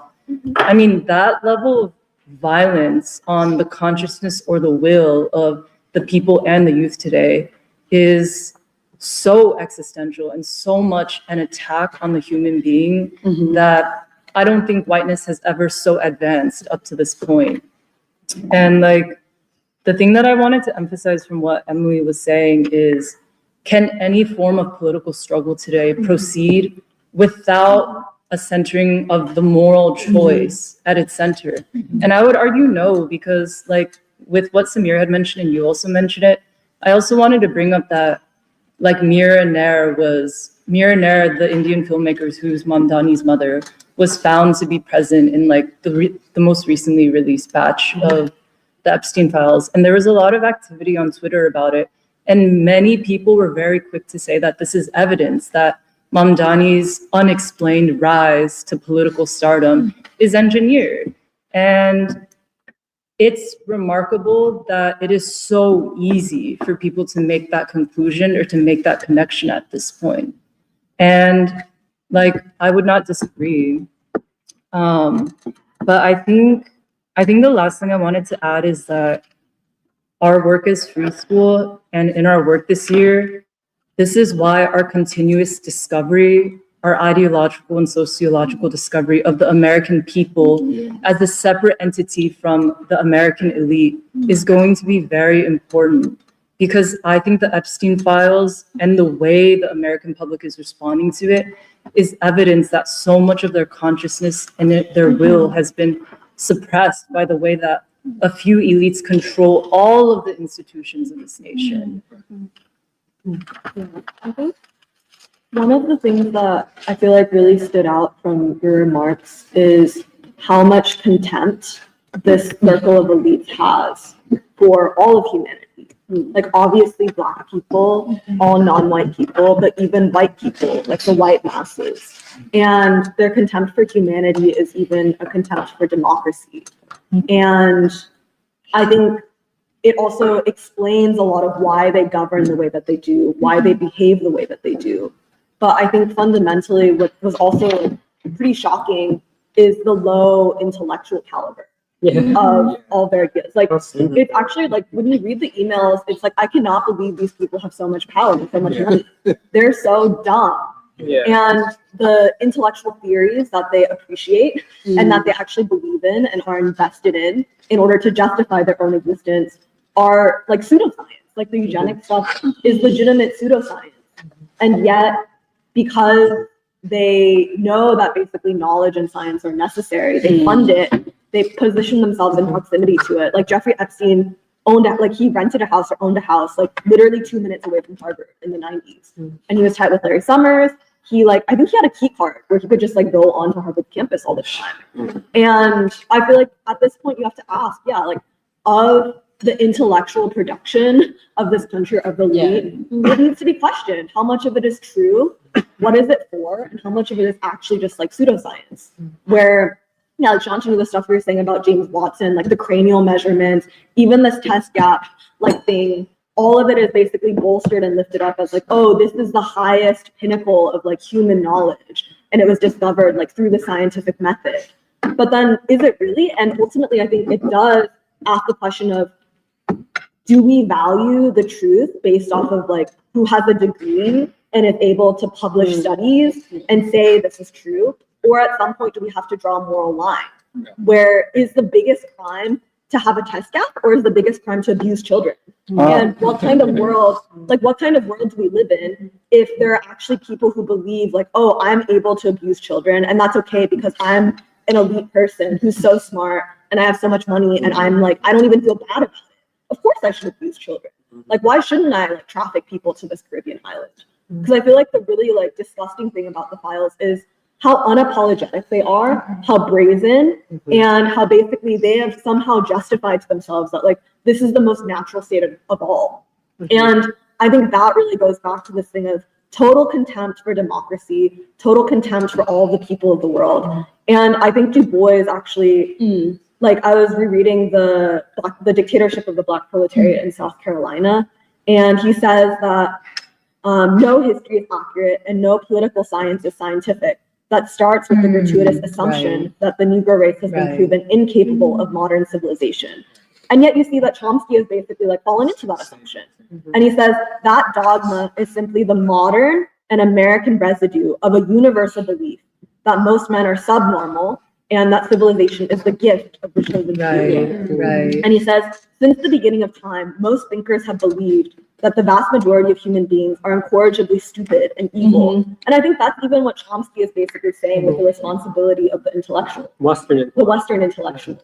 That Western democracy is the most superior form, basically because Black people can't govern and don't like democracy's dumb anyway. But that the best that Western democracy can do is to liberate an elite class of intellectuals.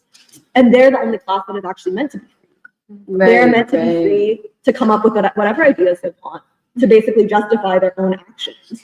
And he says the proportion of thinkers who believe this has naturally changed with historical evolution. In earliest times, all men but the chosen few were impossible.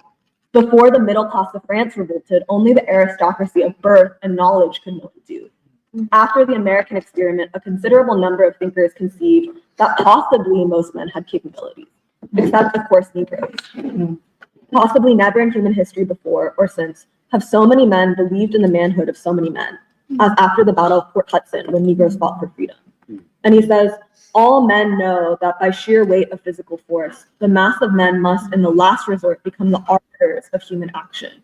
And so he's basically saying that in the progress of human history, there must be a forward move like towards democracy, and that's not inevitable. But he says, but reason, skill, wealth, machines, and power may for long periods enable the few to control the many. But to what end?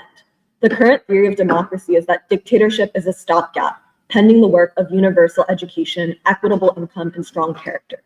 But always the temptation is to use the stopgap for narrower ends, because intelligence, thrift, and goodness seem so impossibly distant for most men. And then he says, we rule by junta, we turn fascist because we do not believe in men. Yet the basis of belief in this fact is incredibly narrow. I lost my thing. And he says, let's see.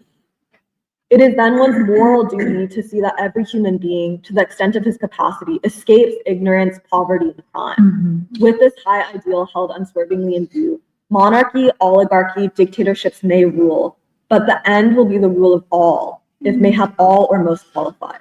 And this was like, these are the two sentences that I initially thought of. He says the only unforgivable sin is dictatorship for the benefit of fools, voluptuaries, gilded satraps, prostitutes, and idiots. Where I feel like that's basically what the state of this society is. It's a dictatorship for fools and idiots. And he says then the rule of the famished, unlettered, stinking mob is better than this. And the only inevitable, logical, and justifiable return. And I think that's true. Like the rule of literally, like, why is it that it's a dictatorship with people who abuse children and feel fine about it? Anything, like, I really feel like anything should be better than that. And I also think that part of what whiteness has accomplished is that for too long, I think white people have conceded like a lot of power to the elites. They have felt satisfied in saying these are our representatives. They are the smartest people who have ever existed in the world. And we feel okay that these are our representatives and the ones in power and the ones who rule the world. And I really feel like what the Epstein files show is that nobody can be okay with this. These cannot be the representatives of American society or the ruling elite. And I feel like that's why this thing of like contempt for humanity, maybe it starts with contempt for Black people, but it never stops at just contempt for Black people. It says something about all of humanity. And I just think that Du Bois, like, I want to think more about, what does he actually mean by the rule of the famished, unlettered, seeking mob? Where I feel like there has been some, I think there is like an ideological battle in this country to like redefine democracy and to ask what actually would that mean? And when you said like, we have to actually respect the people. We have to respect the people's capacities. When we talk to the people, it's not just to tell the people what we think or what is right, but to actually believe that it is the people who should govern. And then No, just that I like what people were saying about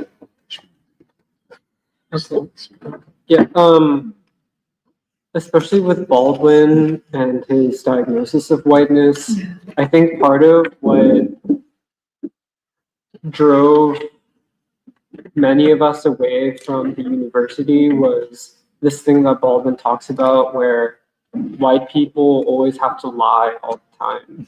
And I feel like there's a certain, in order to be accepted in basically certain circles of like white society and of the elite, it's like you don't even, at some point you don't even realize you're lying all the time, but like the basic condition for acceptance is you have to lie constantly about everything. And I think that's part of what, again, Epstein is kind of the release valve for all of that psychological like dissonance, where it's like the reason why so many elites gravitate towards an Epstein is because he allows them to quote unquote be themselves, to be quote unquote honest about who they really are, when they have to have this public persona, whether it's of the United States as, you know, the most moral power in the world, or of this elite as being the smartest, most intellectual, like greatest people on earth.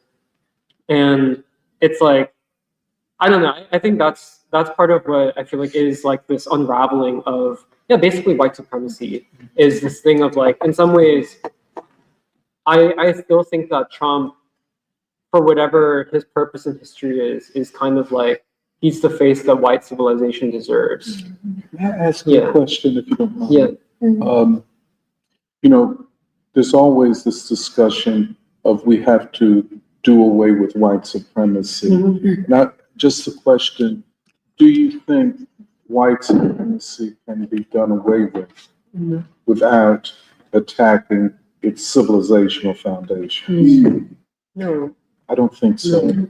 And that's why, you know, everybody that wants to do away with racism without understanding that it's anchored to a civilizational complex, and now the crisis is so palpably situated at the level of civilization that then we can see white supremacy even better. Yeah. Yeah, so, and even we can understand democracy even better. I just say one more thing about what you said about Epstein understanding billionaires. Is I went back to a Vanity Fair article about Epstein in 2003 or 2005 or something like that, and he says exactly that. Because the article says nobody knows how he made his money, and then she tries to interview him, and he says, "Well, I privately service billionaires for their money," and he goes, "One of the reasons I'm so successful at that is because billionaires aren't like you. They have different, ways of thinking." And so he says exactly that. One of the other things he says is, in his New York mansion, he said he has a stuffed dog, and he says a designer will never tell you to do that. I want people when they see that to think about what it means to stuff a dog. I don't know what he means by that either. Yes, you do. But I mean, it must have been macabre to see a stuffed animal, especially a domesticated one like a dog like that. It was just a very weird article. And then I wanted to respond to Shantanu because Shantanu was saying about Epstein and Israel. I was telling Jeremiah this. I think Epstein's relationship with Israel is more complicated than he's just Mossad, because he obviously has a connection with Ehud Barak, who's part of the Labor Party, and Ehud Barak says we need more Ashkenazis. We need a backdoor to Russia so that we can get more Russian Jews to come from Russia to Israel, because there are all these Mizrahi and Sephardic Jews who are Arab and North African, and they make up the base of the Likud party. So the majority of them vote for the Likud party. It's mostly Arabs. And that's Netanyahu's base. So Netanyahu is saying, taking to Twitter, saying, look at my base. Look, Ehud Barak wanted to replace you because he hated you, which is accurate. And so I think that Epstein's relationship with Israel is more complicated because he also never visited Israel.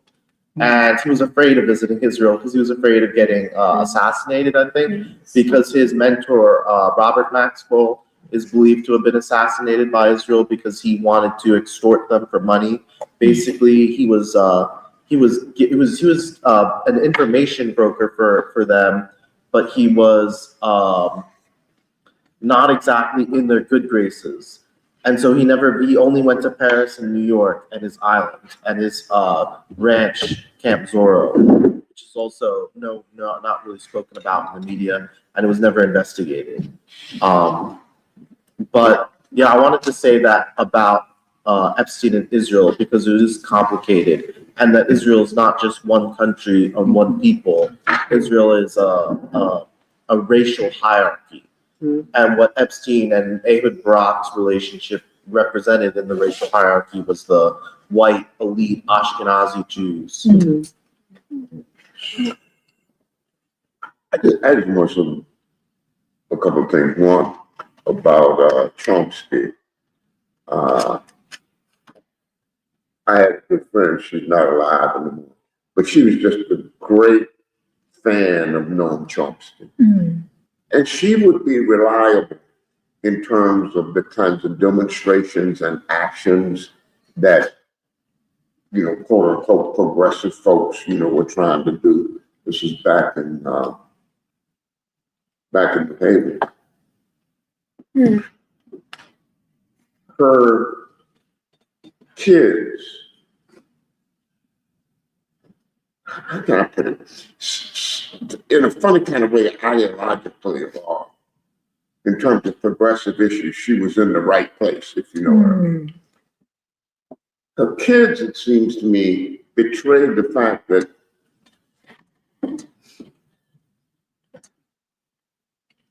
my interpretation is that they indicated the fact that they never felt low. Yeah. You know what I mean?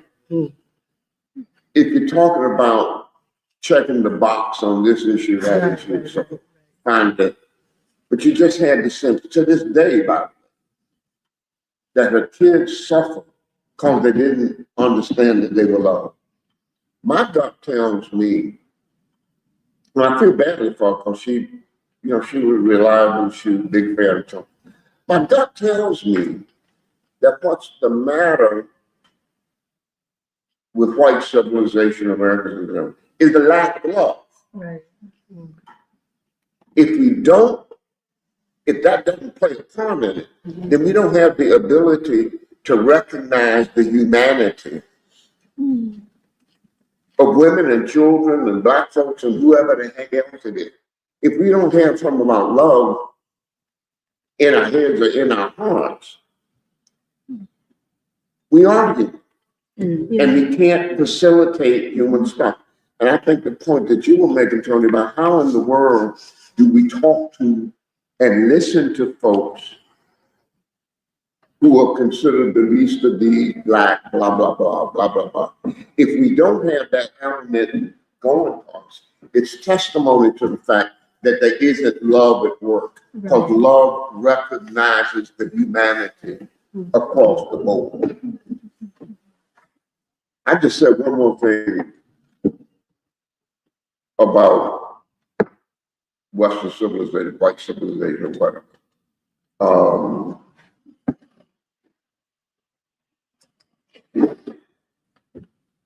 The failure of white civilization is not just limited to white folks. You understand that, right? As an African American person who's relatively light skinned, I used to be extremely, what's the word I'm thinking, sensitive to anybody who messed with me about the color of my skin. Probably, other than getting in fights with white people and so forth. That's another story. But other than people commenting on my complexion, I've hardly ever been tempted to get into a fight with anybody. You know what I mean? I mean, it's just the truth. That stuff seeps into everybody. That stuff is a part of what we all have to struggle with. And it seems to me, and I'm not the best person in terms of ideological stuff and so forth, but if we can't start with someplace that has something to do with some kind of love, then the struggle is over if you can't have the door open to that on some level. I mean, and that's not trying to say that love solves everything.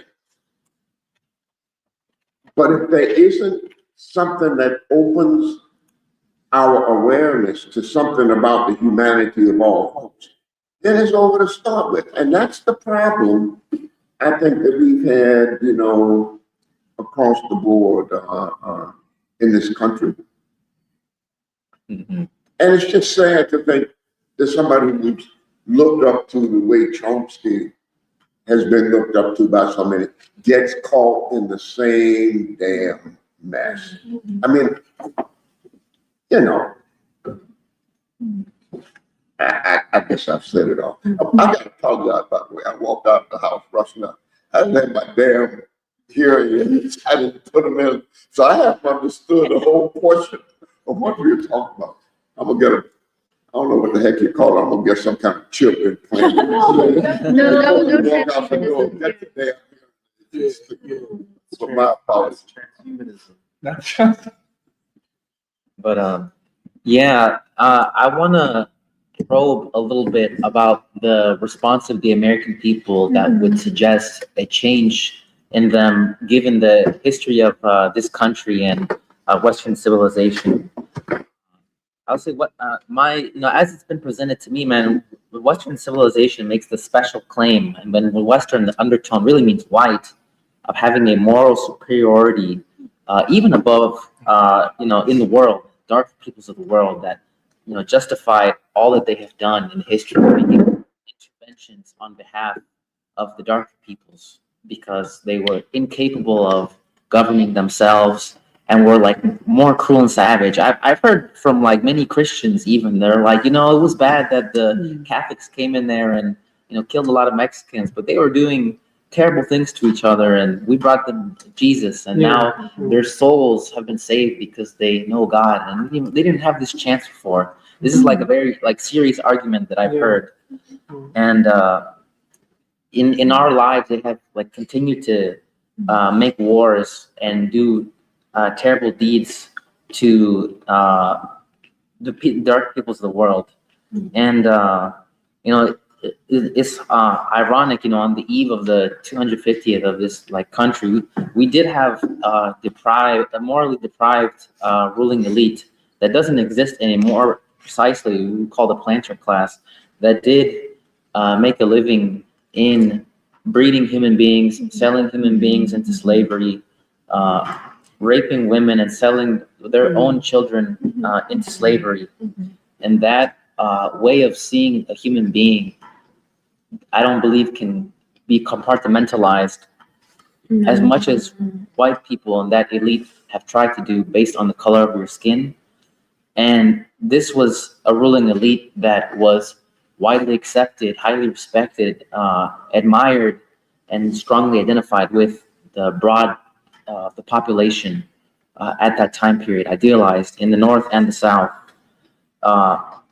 And just because they were like, defeated doesn't mean that that way of being was completely eliminated in the hearts and minds of the people, and certainly not within the ruling elite. And they have been unapologetic about it before. And I don't completely understand when that shift of doing some of this stuff as much under the table has been. But I would suggest that it does represent a qualitative shift in the consciousness of the American people,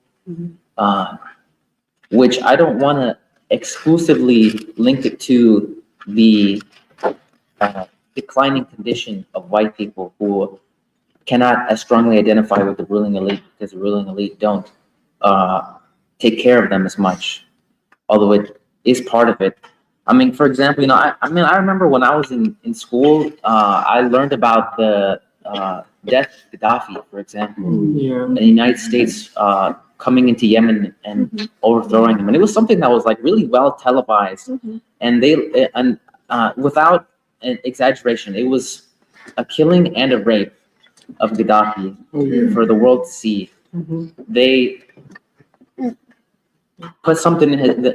They killed him by stabbing him in the butt, man. To be honest, in the rectum, and it was very publicly televised, and it was something that was made a joke of. Yeah, it was on SNL.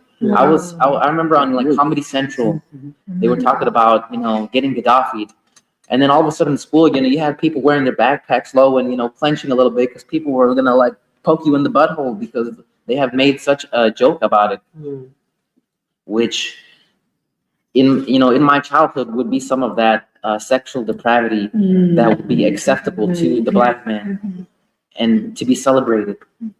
And so this whole Jeffrey Epstein stuff and this ruling elite is not a surprise to me at all, although it makes me very uncomfortable. But what does surprise me a little bit more is the response of the American people, and I don't completely understand it still.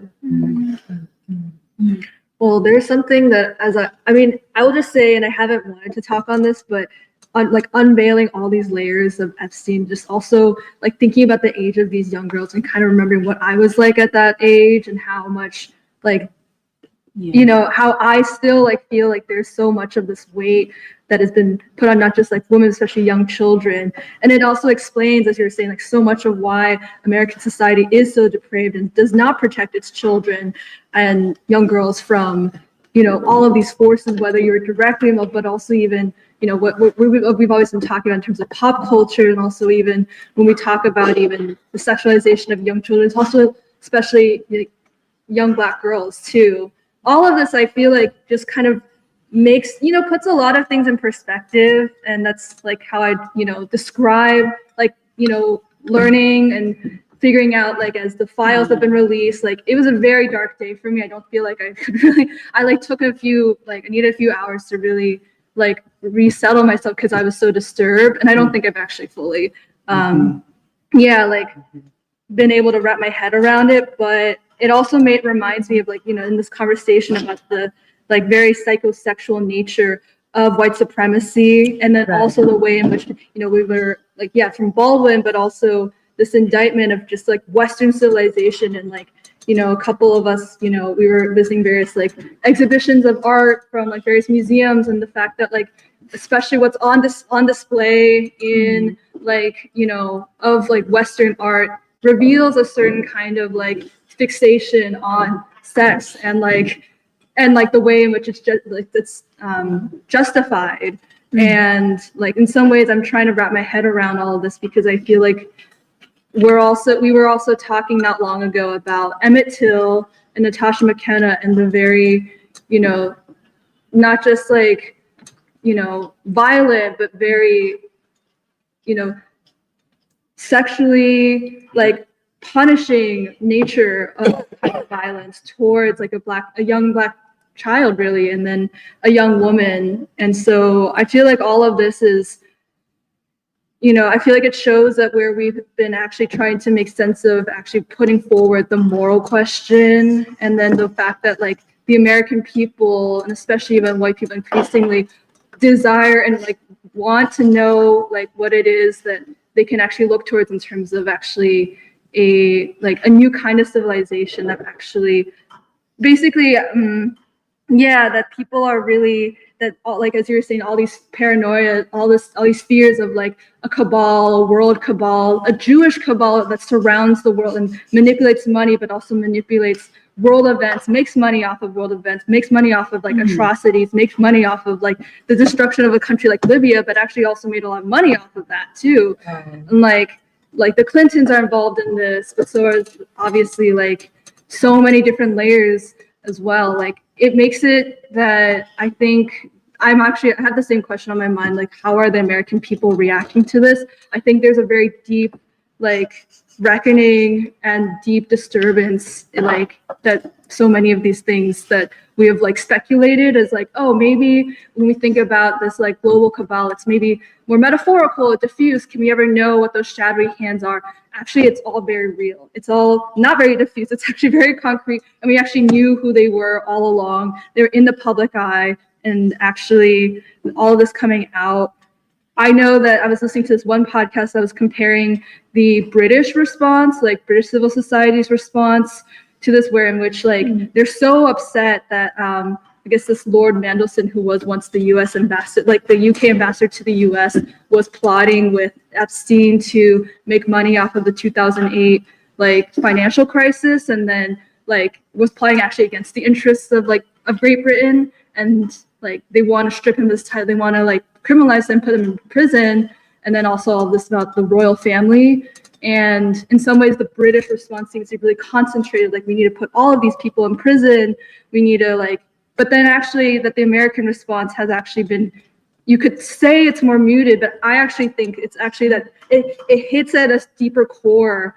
It hits at, because you cannot just put the response that I think the American people want is not just to put all these people mentioned in the files in prison alone. It's a civilizational thing. There's something that they want to truly excise out of the civilization, and that what that requires is actually so much deeper than just a reform and a change and turnover of like governance, or like taking certain people out, putting them in prison, putting new people in. It actually gets at layers and layers of what the society has been, and actually the choosing of like a completely new civilization altogether, that I think is what's necessitated by such a exposure, or like a revealing of how deep this really goes, that I think it has been very staggering. It is a huge reckoning, but I think actually it does get at the point of like, this is not just a political crisis. It is not just like it is actually an ideological, civilizational,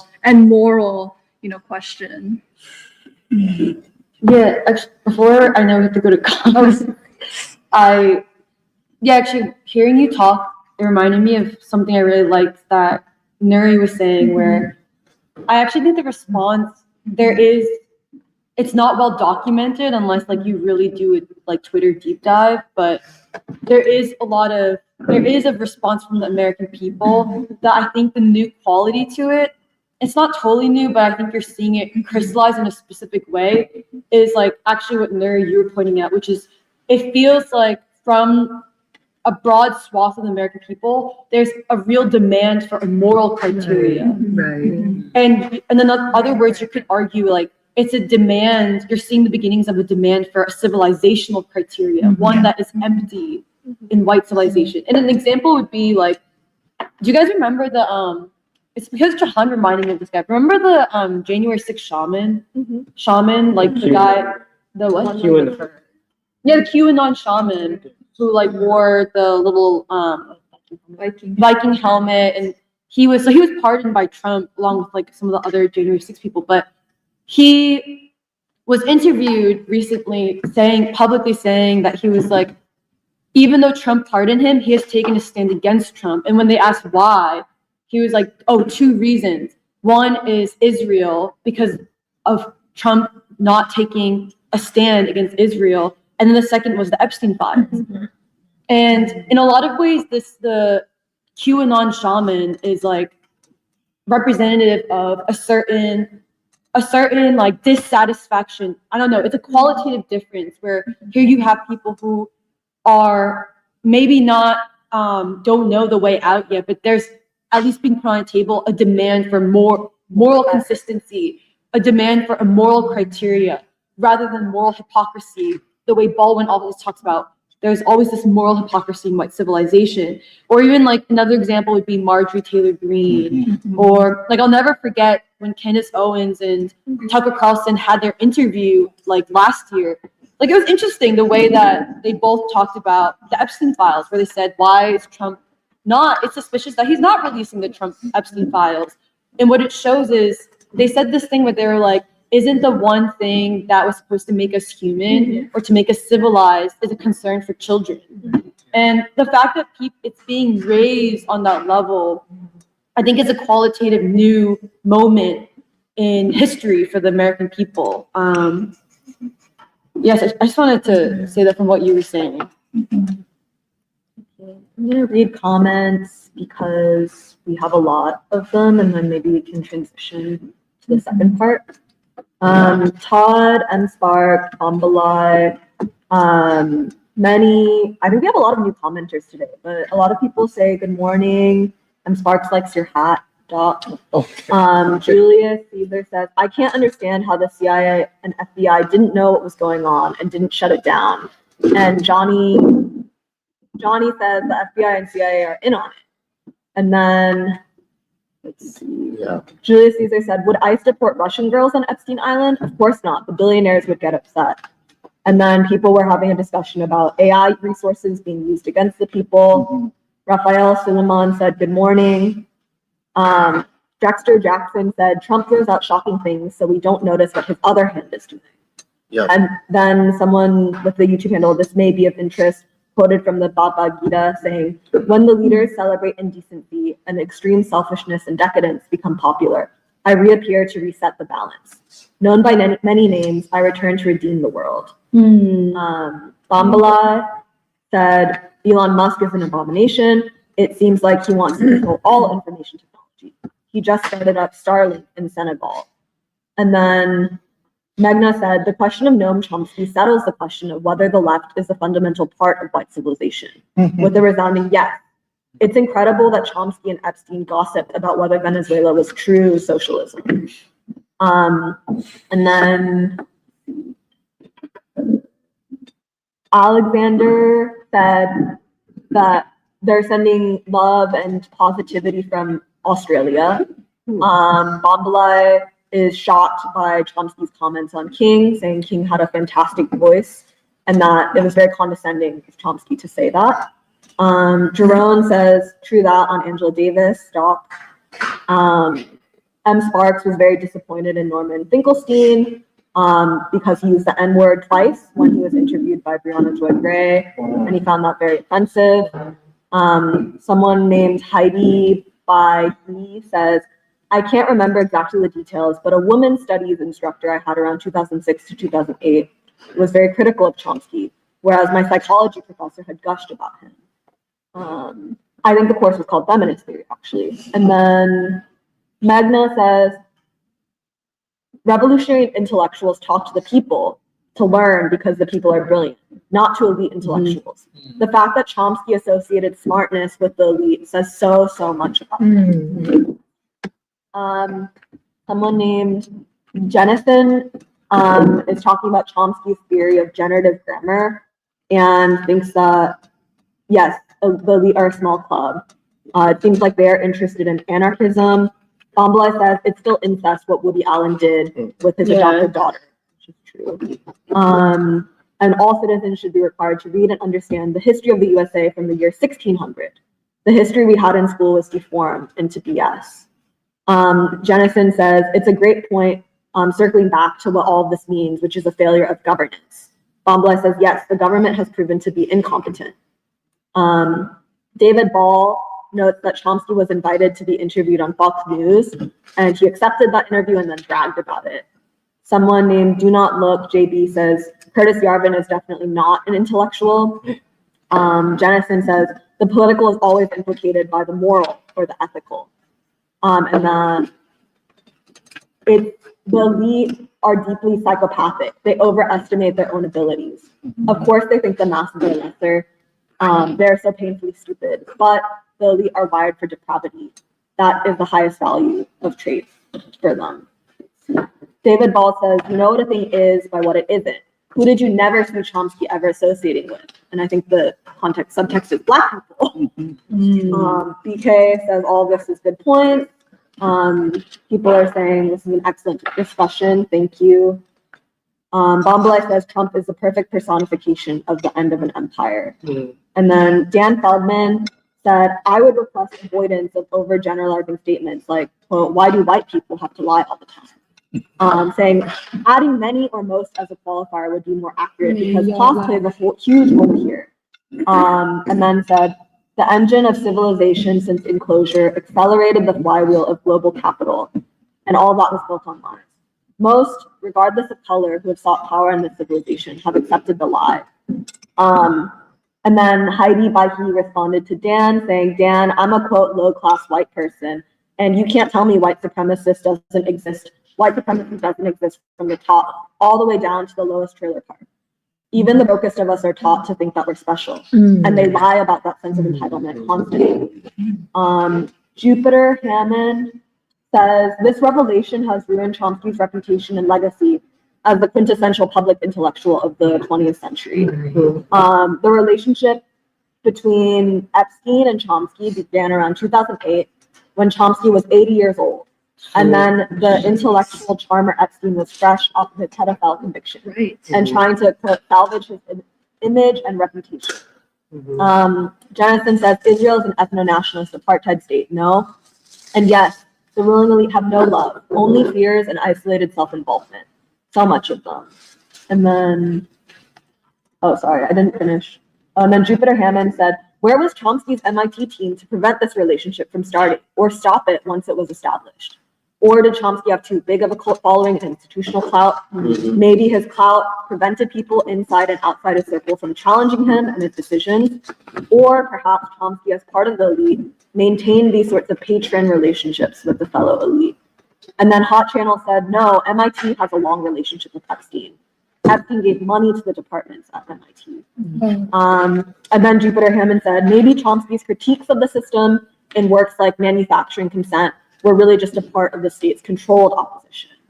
And then Hot Channels responded, Chomsky has completely derided the revolutionary movement of the global South, creating a situation where the American left supports imperialist wars to destroy the self-determination of other peoples.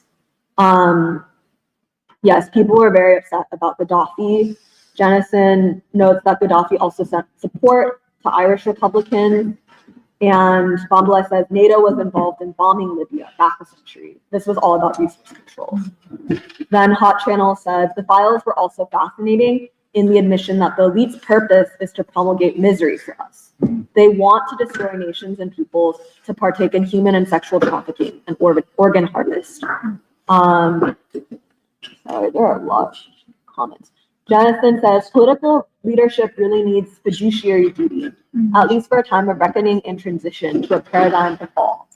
I see a lot of people getting it. I'm in Minneapolis, but also YouTube people all over. We also feel we can get clarity on those who really embrace hate and racist domination as their thing. And then Jupiter Hammond said, the elite through elite overproduction has essentially destroyed the working class intellectual, aka the autodidact. And the elite technocratic arm has by design caused further harm to workers via social engineering, aka social media.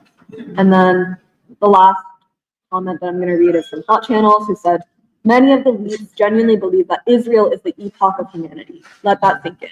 Yeah. Yeah, we had a lot of. So, thank you to all the commenters. Sorry, this is a very small thing. I think that most of the redactions in these files, like in my opinion, are names of either CIA or FBI agents. I think so because I don't think that they have redacted a lot of names which I thought that would be redacted. In like a lot of women who were abused, their names haven't been redacted. The names of people who were actively trying to overthrow Putin, stage a coup, they haven't been redacted. Zelensky aides' names haven't been redacted. So I mean, I'm actually making a sort of leap to say that I think that most of the redactions in the names are like intelligence agencies in the United States. Well, I think I would agree in part. Yes, I would agree that there are those that they have to protect. And when we talk about the FBI and the CIA, or those who, for example, like a Podesta or others high up in the state apparatus, they might want to protect them. But the other side of it is, I think they've lost control of the whole thing. And that has to do also with the incompetence of the Trump administration. But I can't see any way that they would want this to happen. And so it gets to the question, I think Nuri raised it, or somebody raised it. They have to figure out, what do they do now that the cat is out of the box? But yeah, I think they lost control of it. I was gonna say really quickly that Speak up a little bit. I was gonna say in a lot of zombie movies or art, like The Last of Us, like World War Z, Israel plays a role as a city on a hill that provides refuge, because a lot of art or films is made by Zionists, obviously. But I think it says a lot, I've said this before, that you have a civilization that can't produce art that sees itself in the future. And actually you have a civilization that produces dystopian futurism rather than utopian view of the world. I think that the Israel link is important too, because of one, viewing itself as a city on a hill, golden shining city on a hill of technology and progress and civilization, but also just how prevalent zombie films have become, and yeah, what it means for civilization, that in the art it can't see itself in a positive future. But I'm really more interested in what you had to say, Doc, about how this has gotten way out of control. And I'm also curious why Trump, it's such an interesting swing that he made. It's not one that makes sense politically. Why did he say he was for releasing the Epstein files and then make this flip? Oh, we're going to shut it all down. And then the backlash was so intense. I'm interested in, obviously, because obviously these people, There's also interesting stuff in the Epstein files about the relationship between Kushner, Russia, and Israel, and the back channel there. And maybe that Kushner, that's why Kushner is so involved in Ukraine, and he's in Iran. I think he's dealing with Iran today. Maybe that relationship is why Donald Trump made a 180. But did Donald Trump lose control of his own movement, of his own administration? Yes. And then I asked the question that we asked when Biden was in office. Then who is in control? Well, this is a good question. Kushner and Witkoff are kind of a Epstein type. Yes. Kushner, really, if you study him, he's an Epstein type. And you're right, he symbolically represents the interconnectedness of the U.S. state, the Israeli state, and their foreign policy. Somehow Israel is completely implicated in the foreign policy of the United States and of the Trump administration. You can't get around it. I know and Kushner is a hardcore Zionist. Yeah. Why do we have a Zionist negotiating over whether or not the United States is going to bomb Iran? It's not even in the State Department. Not even, no. Part of the family. But see, what he represents. So the Zionists can make, what is a Zionist these days? So no matter what the outcome of the negotiations are, the quote, interest of Israel will be considered. This is the thing. But this is a very profound, I really, as somebody, when you said that they are dumb, I put it another way. They've learned nothing and forgotten everything. They have learned nothing, and,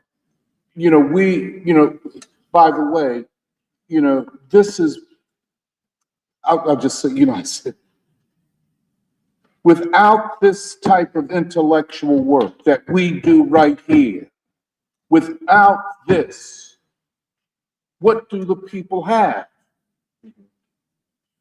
And so this is an ongoing learning enterprise. And also, it is to recall, just like Nuri, you're quoting from Black Reconstruction. This is different than people just trying to show the book. This is the application of a new epistemology, a new logic to the future, for the future. What do you do if you don't have this? I guess I'm making an argument against this kind of know-nothingism, If you don't mind me saying this, I guess I'm speaking also to the live stream. For those young people that feel that the gun will solve the problem, I would just say to them, based upon my experience, put the gun down and pick up some books. That gun you have is meaningless in this environment. But yes, I really appreciate the way you cited that chapter of Du Bois. And it's so interesting. Black Reconstruction is a work of civilizational critique. It's such a wonderful, rich body of work, but I'll stop there. They've learned nothing. Trump is as dumb as a doornail, and you've forgotten everything. Excuse me, I have to go to the back. Emily, do you? I wasn't sure if Doc had things to say about ICE before I go.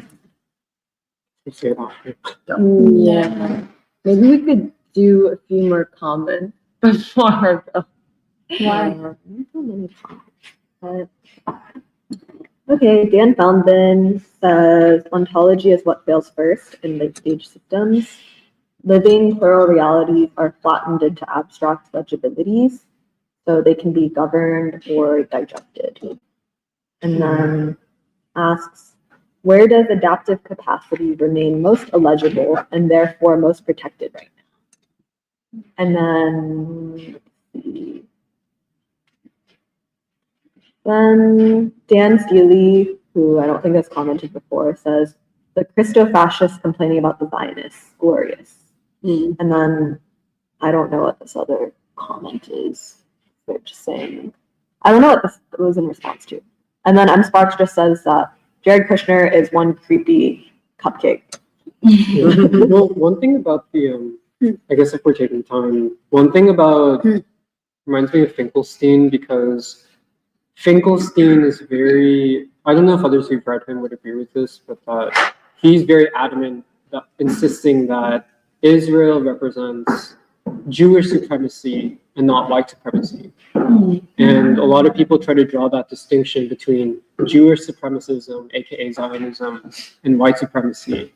But I think it's more accurate to see Israel in the way that the Israeli state has itself proclaimed as literally part of the vanguard of Western civilization, the battering ram of Western civilization.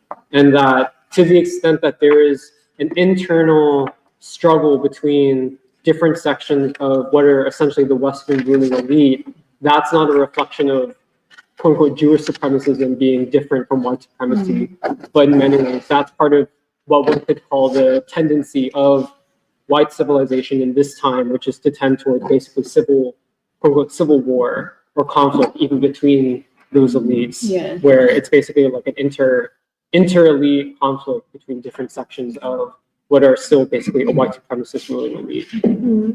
Yeah. That's what I felt inaccurate about one battle after another, besides like many things. The Christmas adventurers, they're portrayed as like your New England WASP types. But actually, I mean, if they wanted to be more accurate, they should have like included some Zionists in there. Well, because I think the whole point is that our understanding of white supremacy is not limited to white or Protestant. Yeah. In this modern age, white supremacy is far more flexible, where it is an ideological relationship, which is also why Netanyahu and like the Likud party, they can technically be like Arabs, but it's still in the service of a white supremacist ideology. There can be Indians, there can be East Asians, there can be Koreans who all live in service of white supremacy and are white supremacists by default. And so I feel like it's like maybe originally, there was like some New England-y thing, but I feel like in this world today, what we're talking about as white supremacy is like much more, I think, flexible and sophisticated than just that. And then, let's see. Sorry, I'm just gonna read the last like 4 more comments because I think people have been saying more. Circle 0019 says, a doornail is more intelligent than Trump. David Ball says, this is a wonderful class today. And then Magna said, yes, civilization is the collective wisdom from experience of the people. White civilization never learns from its history. Thus, is it really a civilization? And also, you become what you aspire to. And then, and then Jupiter Hammond says, Norman Finkelstein needs to answer if Jewish supremacy can even exist without white supremacy. Yes. Is there anything you wanted to frame for the ICE conversation before I go? Yeah, just, I guess we transition over to Philly and ICE because there are all kinds of expectations and plans and so on. And from what I can gather, most of what is expected and planned does not take into account Black folk. And in my kind of preparation and thinking about this part of our, free school today, I went back and listened to your presentation a couple of months ago on, what was the title of the free school that time where you presented and then Jerry presented? It was, I think, like nonviolence and basically Yeah. new democracy. yeah. and you did such a wonderful diagnosis of the Black community and its pivotal role in the governance of the city, which is so valuable, which means that ICE coming into Philadelphia is not like ICE going into Minneapolis, you know, and certainly I don't care whether it's the 35% of the Philadelphia police force that is Black, or the people in the sheriff's office, not to mention Rochelle Bilal herself, the sheriff of the city, or in the DA's office, or the ordinary woman and man on the street, are going to have an indifferent reaction to a gang of white men coming in here with masks on. They, you know, the memory of Black folk is deep. And you don't have to go back that far to understand white men with masks. So, and so I was thinking, first of all, about your presentation, and I was thinking of it in terms of the weight of Black people, the weight that Black people bring to bear on the governance of the city, even when the governance isn't that good, and I'm not happy with our current mayor, of course, but just the presence of Black people is a deterrent to an ICE kind of thing coming into Philadelphia. Now, and I think this is very instructive for us, for the country. Now, we have two problems. The activists left, who see this as an opportunity to virtue signal, to get hits on YouTube, and, you know, just to be, quote, out front. They have no Black constituency for obvious reasons, and at best they will get in the way of a Black response from government, from churches, from community organizations. And then, of course, you get this white fringe, let us say Antifa or ultra-left white organizations who want a confrontation because this establishes their politics or their whatever, or what is now the Black Lions Party, thinking that this will be an opportunity to have a shootout with the ICE people. Whereas those agendas have nothing to do with the Black community or resisting ICE. But then there's another aspect of this whole thing. Black folk as a whole have never been one to the anti-immigrant struggle for all kinds of reasons. Immigration, especially of poor immigrants, have hit at the very jobs that a lot of Black people have. That is, of the uneducated, unskilled workforce, and especially in certain parts of the service industry. And so a lot of Black people you hear, that's not our struggle, back off, back down, that's not our struggle. But that is also not the final word, because then Black folk will see the presence of white men with masks in a larger picture. So I was thinking, I'll turn it over to you, Emily, that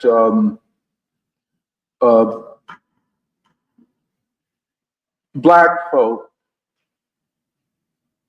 are, in fact, and the black proletariat are in the vanguard of the fight for democracy. No two ways about it. But, I say to all of these disparate groups, activists, nonprofits, please get out the way. It ain't gonna be like that.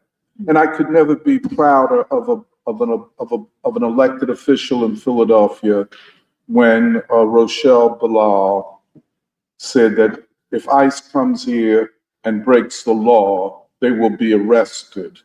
And she said in really kind of black North Philly language, you don't want this smoke, which is another way of saying you don't want this heat.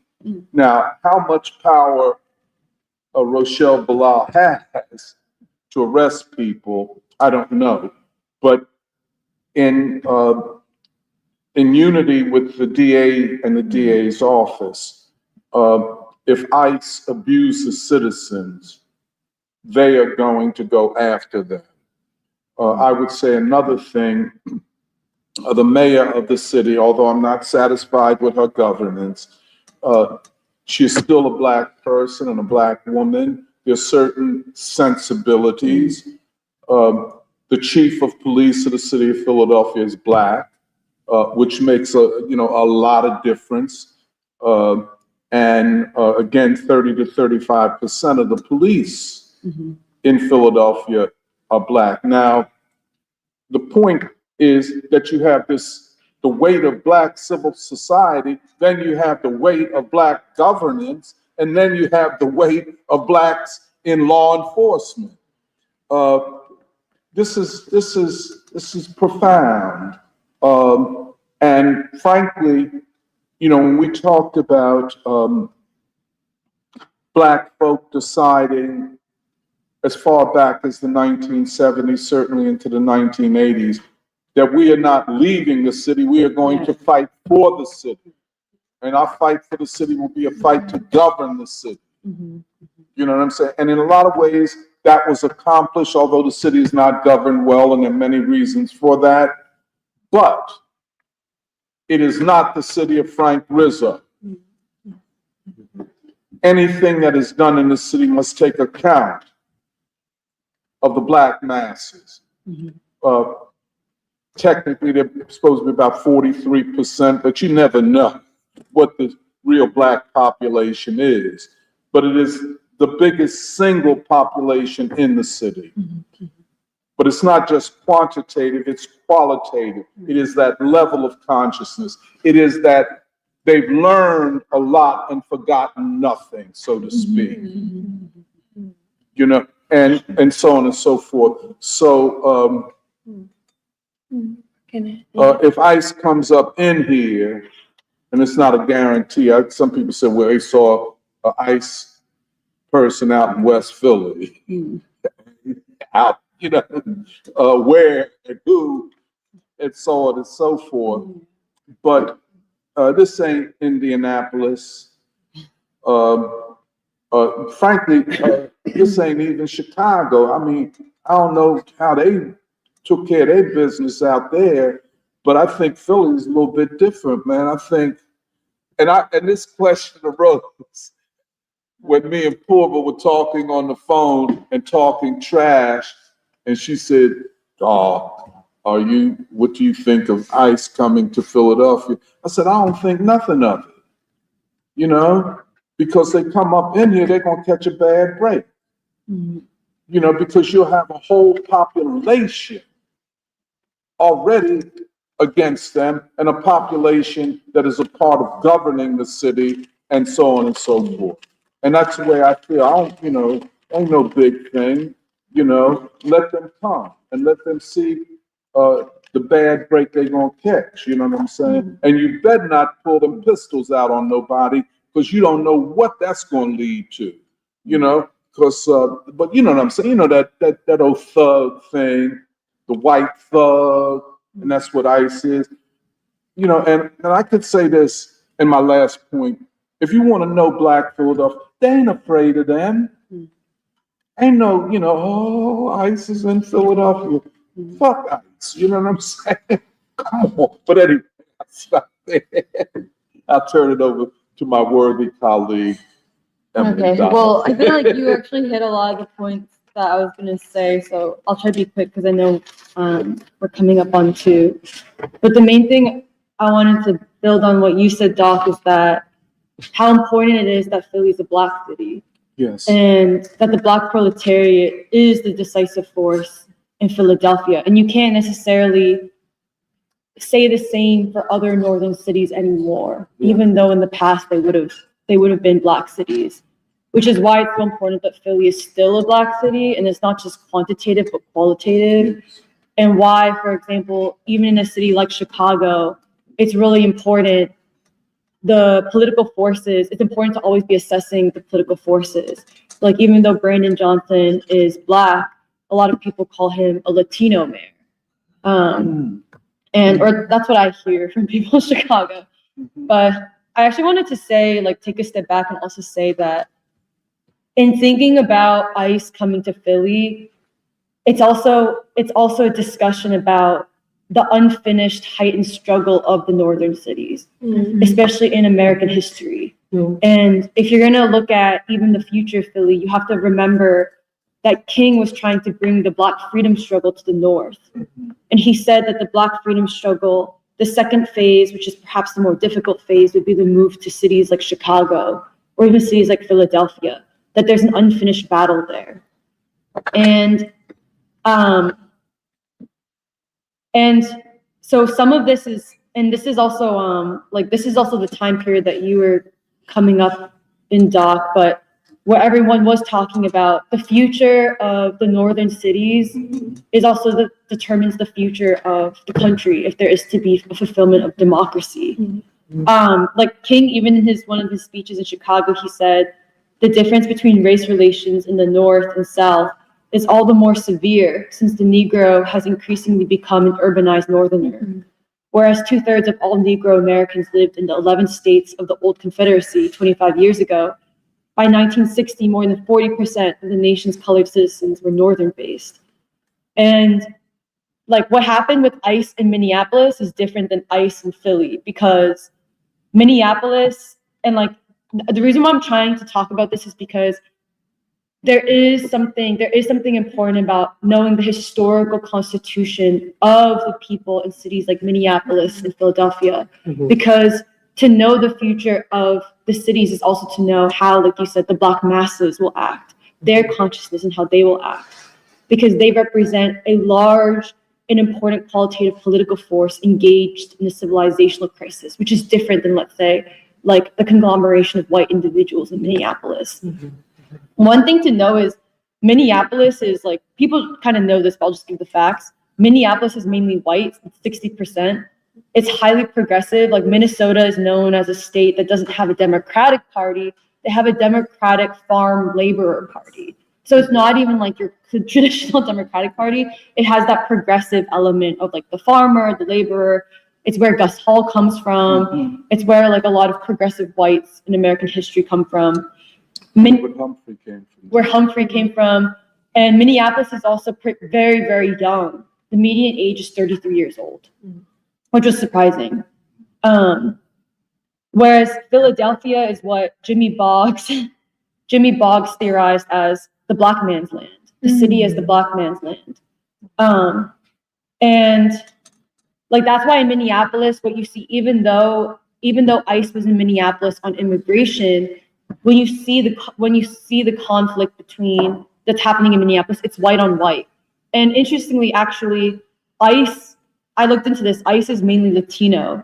Over half of the US Border Patrol and approximately 1/3 of ICE agents are Latino. And in 2018, 10 out of 11 individuals participating in the Border Patrol Citizens Academy were Latino. And so that's also interesting where it's like ICE is a white force. There's also the question of, like, some people said Latinos join for economic reasons, for jobs, but some of it's also a consenting of something ideological. Like it's a fight over white civilization. It should be seen as like a fight over what is the future of white civilization. Should there actually be a future for white civilization? Because I think these progressive whites in Minneapolis are saying no, this is not who we are, we're something different. And then here you have these ICE agents consolidated by certain civilizational violent worldview, trying to assert like, this is who we are. But contrary to Minneapolis, Philly, just from last year, African Americans are still the majority, the largest population in the city. It's at 39%, some say 40%.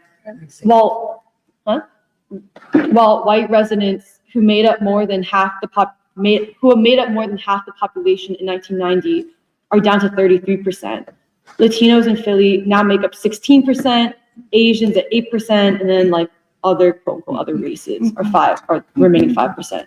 But the interesting thing about like the reason why I think linking this to King saying the future of the freedom struggle, the future of even the broad democratic revolutionary struggle will be in the North, in these northern cities, is because of the contradiction in the cities, showing that to defeat white supremacy is not just a legalistic matter, but actually it is a moral, political, and what we would say a civilizational matter, which can be seen heightened in northern cities where technically there was no Jim Crow. But why is it that in some ways Black folk who left the South and ended up in the North, King theorized it as it's even a deeper defeat than even material degradation, but rather in the North, what you get is the brokenness of dreams, something more consequential for Black folk than even just materially, the impact of being segregated and materially having technically less opportunity in the South. But Jimmy Boggs, I think, to me represents one of those people. There's a lot of thinkers of the urban North, the Black urban proletariat. And it's interesting because Jimmy Boggs, he's the one who is what best known for saying the northern city is the Black man's land. And he talked a lot about those hot summers, like armed guerrilla warfare in the summers. But he said that he saw that as an expression. He said that this shows that the future of the democratic struggle is actually a battle between Black power and white power. But King took the position that really this is about white civilization and Black civilization. And that's a distinct difference. I think what we are seeing right now is actually more similar to the Civil War, a white on white battle over ideas of governance with the potential for it to reach the depth of civilizational questions and answers.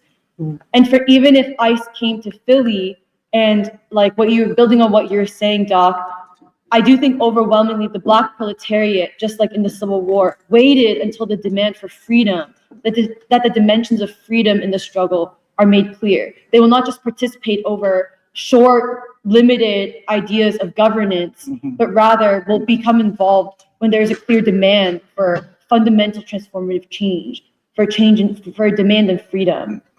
And so there's something important to distinguish between a civilizational crisis of whiteness, so like Renee Good versus ICE, or Alex Petty versus ICE, versus also the additional necessary stage in the revolutionary process, which is an actual mobilization of an alternative civilization for freedom. Like that's why Du Bois, like that's why like I'm not gonna do as good of a job as Mary quoting from Black Reconstruction, but like that's why in the general strike, there's something significant about seeing this period as more similar in some ways to the Civil War, where the Black proletariat on the plantations did not get involved until it became clear that the Northern armies would not return them, would not treat them as property, and would not return them as fugitive slaves back to the South, but rather would accept them as part of the army, accept them as part of something else. Until the demand of freedom was involved, the Black proletariat refused to get involved in the Civil War. And Du Bois makes this point where he says, at the end of the day, what is shown is also who do you trust to govern? Because the Black proletariat at the time enslaved, even after he went on general strike, he did not wreck property. He did not seek to destroy or wreck, but rather was seeking new forms of self-governance, constantly looking for what is the path to not just freedom, but a path to new forms of self-governance. And I just think that's important in viewing even the future of a city like Philadelphia. Like that what we're seeing is not what, for example, like activists would want this to be seen as, like, oh, that the battle against ICE is really the real democratic fight, but rather to see, when you see it from the eyes of the Black proletariat, that the Black proletariat does not like ICE and sees it as white supremacist, but also will not get involved unless there's a fundamental demand for freedom on the table. And I could say a principled alliance between forces. You know, they're not going to move on the basis of an unprincipled alliance. Or opportunistic. Or opportunistic. That's right. They don't respond, and rightfully so, reflecting their level of consciousness. We will hold back until there are principled allies, principled alliances. And providing what Doc asked me to provide about in Philly, for example, the presence of the Black proletariat, not just like, how do you actually see the Black proletariat? Not just like Black bodies, Black masses, but the Black proletariat whose presence in Philadelphia is a huge stabilizing factor. Like, despite all the narratives of Philly being crime-ridden, drugs, XYZ, violence, which there are real issues, that actually you have to say that the fact that Philadelphia is still not just a Black city, but a city with potential, a city that has not exploded with bombs, like literal, but also mental, spiritual bombs, is a testament to the stability, is a testament to the ability of the Black proletariat to continue to hold on in Philadelphia.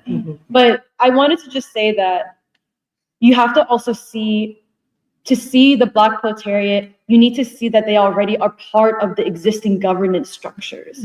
And these people are not just important for governance, but they will be important if there is going to be a civilizational mobilization similar to something like the Black freedom struggle. It's not going to be fringe vanguard groups who say that they are on behalf of the Black proletariat, but actually separate from the life world of the people. Yes. But even from a labor perspective of what jobs do they hold, where do they work, who are they, is the city's largest top 15 employers are, to no one's surprise, in what's called meds and eds, or city government. So University of Pennsylvania, so it's the top 15 employers in the city. University of Pennsylvania, the US government, so like the federal sector, the city of Philadelphia, the Philadelphia School District, the Children's Hospital of Philadelphia, Thomas Jefferson University Hospital, Temple University Hospital, American Airlines, SEPTA, Comcast, Thomas Jefferson University, not just a medical center, Drexel University, Jefferson Einstein Philadelphia Hospital, and Universal Protection Services. Across all those top 15 employers, we're not talking about the like professional managerial class. The majority of these employers are employing the Black proletariat in the fundamental services, especially, for example, the city jobs, bureaucratic agencies, housing, homeless services, literacy programs, public health, senior services, the treasury, criminal justice and courts, municipal jobs like water, waste, streets, crossing guards, transport, security, clerks, service workers at hospitals and universities. And I'll just repeat the statistics I gave last time, which is 48% of municipal jobs, like so city jobs, in 2023 were Black folk, with new hires being 51% Black. So more and more Black people working in these jobs, like the ones who are keeping up the everyday functioning of everything that people understand to be the city, the buses, the subways, the trash collection, the treasury, like when you go in and need to file taxes, the court system, the clerks, and like Albert can speak on this because he works for the Commonwealth part, the PA part, not the city part, but the PA part of the government in Philly. But agencies like SEPTA, subcontractors like laborers, and you already gave the statistic, but 30% of the police force is Black. And actually, I'll just say it, but in terms of veterans in Philadelphia, Black troops were nearly 25% of all American forces. And for the Army, it's closer to 30%. So the presence of the Black proletariat, not just like you listed, Doc, in civil society, governance, police, law enforcement, but also in veteran affairs, veterans who like all live in Philly, have to be taken into account. And then in addition to, in terms of labor, the way we in Free School say, you have to also see the Black proletariat, that disciplined, conscious part of the city. You need to see their institutions as well. The churches, Nation of Islam, these are existing nexuses of not just the Black life world. Like they're not just people and families, but they represent a highly disciplined organization and also a level of consolidated consciousness. Like people who don't just seek policy reform, but they themselves begin with the existing questions of who is man, who is God, what is man meant for, what is good, what is evil, are we supposed to leave this earth better than it was or worse than it was? What is the ultimate divine struggle of man, of us as a people, the empire of eternity? How must our divine struggle be concretized on this earth? And from those essential questions is where you even get the institutions, the programs. And I think I just want to raise that because it connects to why we in Free School are so interested in Black God, because what we're trying to say is it's this consciousness that then leads to structures of governance. That's why, for example, Black churches are superior in organization. They always are interested in being part of a political struggle for freedom versus white churches who don't ever want to be part of. Like both believe in God, but your gods must be different if the way you're conscious of yourselves and act are different. Right. And that's also, it's interesting because King, when he was in Chicago, he called the northern cities the New Egypt of our time. And it reminded me of how Father Divine said that in every period, God comes to the most oppressed people to make his message real. And he said Jesus came to Israel or whatever. He came as Jesus in that time period, in that place. But that Father Divine came to the African American people. Basically saying that it is the African American people who will make God real as the oppressed people of this modern period in America. Of all the places in the world, of all the people, God decided to come as Father Divine, as a Black man, to make his message real. And I thought that related to how King was like, this is the new Egypt. Like, it is the northern cities who are the new Egypt. It is not just a political struggle, but it is a world historic moral struggle to eliminate white supremacy, to eliminate war, to eliminate poverty as possibilities in this country, to make it humanly impossible, to make all these evils humanly impossible. And I know this might seem unrelated, but because you had asked me to speak, I'm taking it as an opportunity to include it anyways, I do think with the 250th in Philadelphia, like Philadelphia is a special city. Like of all the cities, I really feel like Philly is a special city because Philly, despite everything, is still a Black city. Right. And it is so important that these jobs are still done by the Black proletariat. Because like Michelle can speak on her job, I can speak as someone who works at a labor union. There is always this tension between highly educated, white, in terms of values or skin color, professionals wanting to take over these institutions, wanting to take over the city because they think they know better than the people who actually made the city, the people who are the city, and the city should be for. And it's so important that Philly is still a Black city. And I think Jahan was telling me that of all the major cities, the decrease in Black population is the slowest in Philly. And so in Philly, it's a city where it's a city that is still fighting to stay as a Black city. And that's really important for us. It's really important for us. But going with what I was saying about how there is this unfinished battle for democracy that has to be waged in northern cities in particular, cities like Philadelphia, which will be important in the 250th year of the US.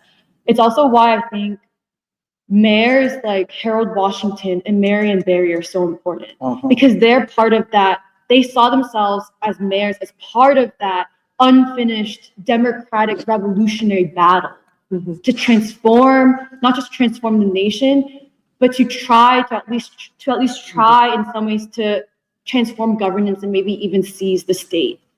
I've been really into Marion Barry because I don't know, his story is like really beautiful where, you know, he's from Mississippi and he was the first leader of SNCC and he's part of this civil rights movement and he becomes the mayor of DC. And even though like the feds charged him and put him in jail for cocaine abuse, even after that, the people of Washington, D.C. wanted to make him mayor again. And to this day, they call him the mayor for life. Like that's how much they loved him. And so Marion Barry, along with Harold Washington and Henry Nicholas, I think I wanted to say that they prove, because I'll read something, they prove that King's message, the message of the Black freedom movement still speaks to the Black urban proletariat. That King was not just a Southern, it was not just a voice of the Southern Black proletariat, but that there's something in the Black freedom movement that still speaks to the Black urban proletariat. And I think that's, in some ways, that's what we're trying to say. As Free School, we're trying to bring that into the forefront of the 250th year. But Marion Barry says this thing where he says, in like one of his first speeches as mayor of DC, he says, as I begin my term as mayor of this great city, I pledge to work for those things that Dr. Martin Luther King died for. I am determined that the inheritance that he left us is enriched and manifested in the lives of every person in this community.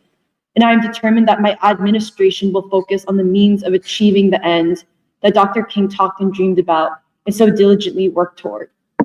And I don't know, there's just, to me, I think there's something profound or deep and also important that I'm still making sense of, where someone like Marion Barry, he is like, even though DC is a Southern city in a lot of ways, it's also, I think, considered like one of those urban, it's like considered still like a key Black urban proletariat city. It's almost like a mix of both.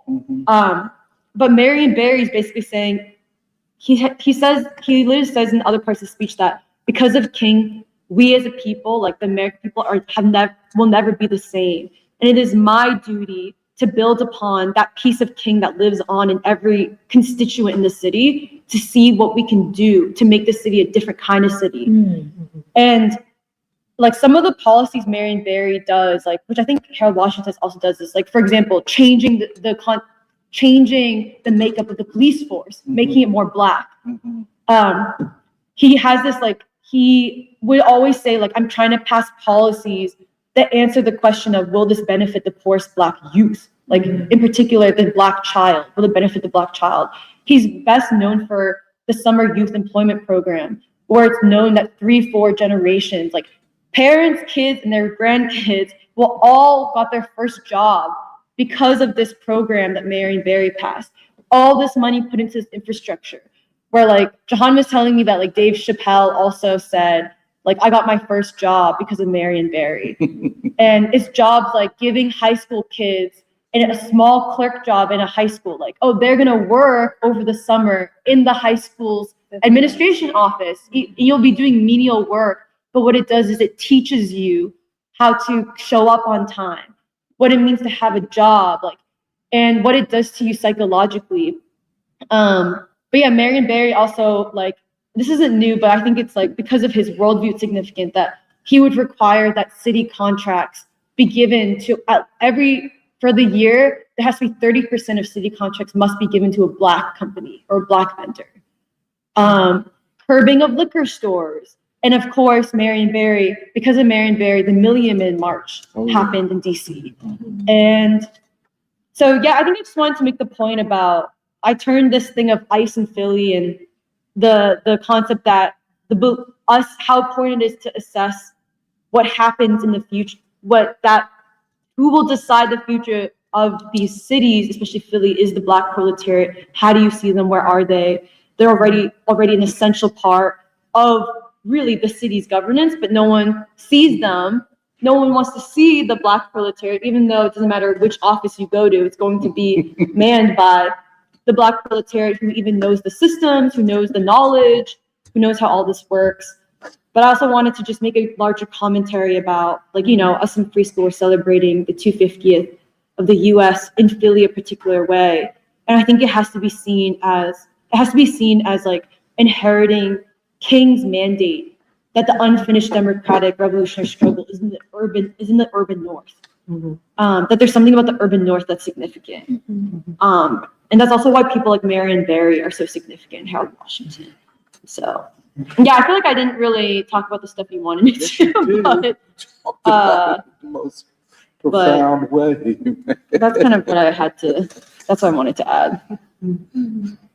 Thank you.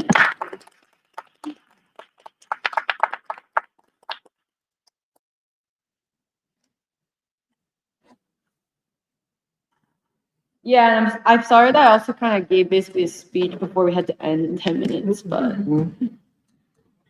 Well, if I could, Doc, you shared something on Facebook by Fareed Zakaria.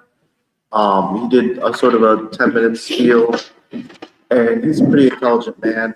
But what I was really moved by what he said about, he brought up the national security document that we talked about in preschool, and how this Trump administration is pushing this idea that America needs to defend its civilizational character, and Europe has reneged that and has let migration distort its Western character or whatever. And Fareed Zakaria said, what makes I think we would agree with this. What makes America so unique is not that we harken back to Europe, but in the 1776 revolution, those connections to Europe were forever severed. And Americans believed that we were separating ourselves from Europe. And we had laws like the Magna Carta and the Declaration of Independence and the Constitution, also lesser known, the Articles, the Confederate Articles, that separated, that really gave rise to the individual and individual rights that were not linked to titles like they are in Europe. Like this guy in the Epstein files, Lord Mendelsohn, who has a picture of himself with his pants down next to a victim, and then his response was, "Oh, but I'm gay."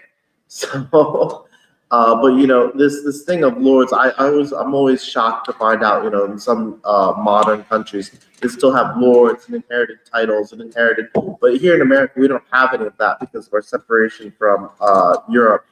And the Trump administration is, they think they're reclaiming civilization by removing darker people from the country. But really what they've done is a great deal of damage to the 1776 revolution, particularly, with Magna Carta. I think, George W. Bush did damage to the Magna Carta. The Magna Carta is not the United States. No, it's not, but it's American. It's American. I mean, I guess it's the Enlightenment. Yeah.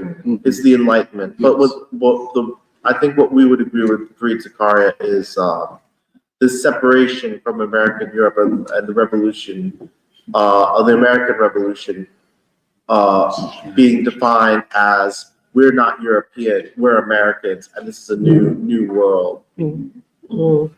I wanted to tie, I guess, part of that with Emily's discussion and findings and presentation, because like we were saying, this question of governance is often used as a civilizational determination, a civilizational judgment, where it's like during Reconstruction, the apparent failure or success of the Reconstruction government, of the dictatorship of the Black proletariat, was used as a judgment of basically civilization. Yeah. Like that's reading, where it's like, if Black people fail, then they're unfit for modern civilization. But if they succeeded, what does that mean for civilization? And actually, what you were saying in part, like, part of it is just because I've been thinking about it, but also because what you were saying, Emily, it reminded me of Cuba right now, where, as people I think know or are aware, there's a really brutal energy blockade that's being imposed on Cuba right now. And basically the Trump administration is trying to starve out the people of Cuba to, I guess in their view, force regime change. But there was a speech and kind of a press conference that Miguel Diaz-Canel, the current president of Cuba, gave a few days ago, where he was like, I want to address this question of, quote unquote, the failure of the Cuban state and of the Cuban government, and to address like why there is this intense psychological and ideological and media campaign to paint the Cuban state as having failed. And I just feel like it's like, you see, in part of like what you were illuminating, it's like you see the same narrative that's painted about Philly, where people say Philly is a failed city because it has Black people in it. And because Black people are in power here, that's why you have all these problems. And I think that narrative, I feel like it's everywhere in the MAGA sphere, I think. Like that type of just like narrative is everywhere. And I think part of what you were saying, that it's like almost if you look at it from like a Kingian lens of like you can't explain, for all the problems that a city like Philadelphia has, you can't explain basically the fact that the city has not basically erupted and actually cannibalized itself. Like you can't explain almost in a dialectical way why the city has not destroyed itself, except through basically the efforts of Black people, whether they're in city government, whether they're in local institutions of the people. And I think that is really important. But it's like also, I think part of the paradox is like, yeah, you do have, I forget the statistics you were saying, but like you do have a lot of Black people who are in city government, and we are dealing with the crisis of governance in the city. But it's like, the way that I see it is both what you identified as like, a lot of times you have basically white management, and then like Black people who are kind of what you would say is the rank and file of governance.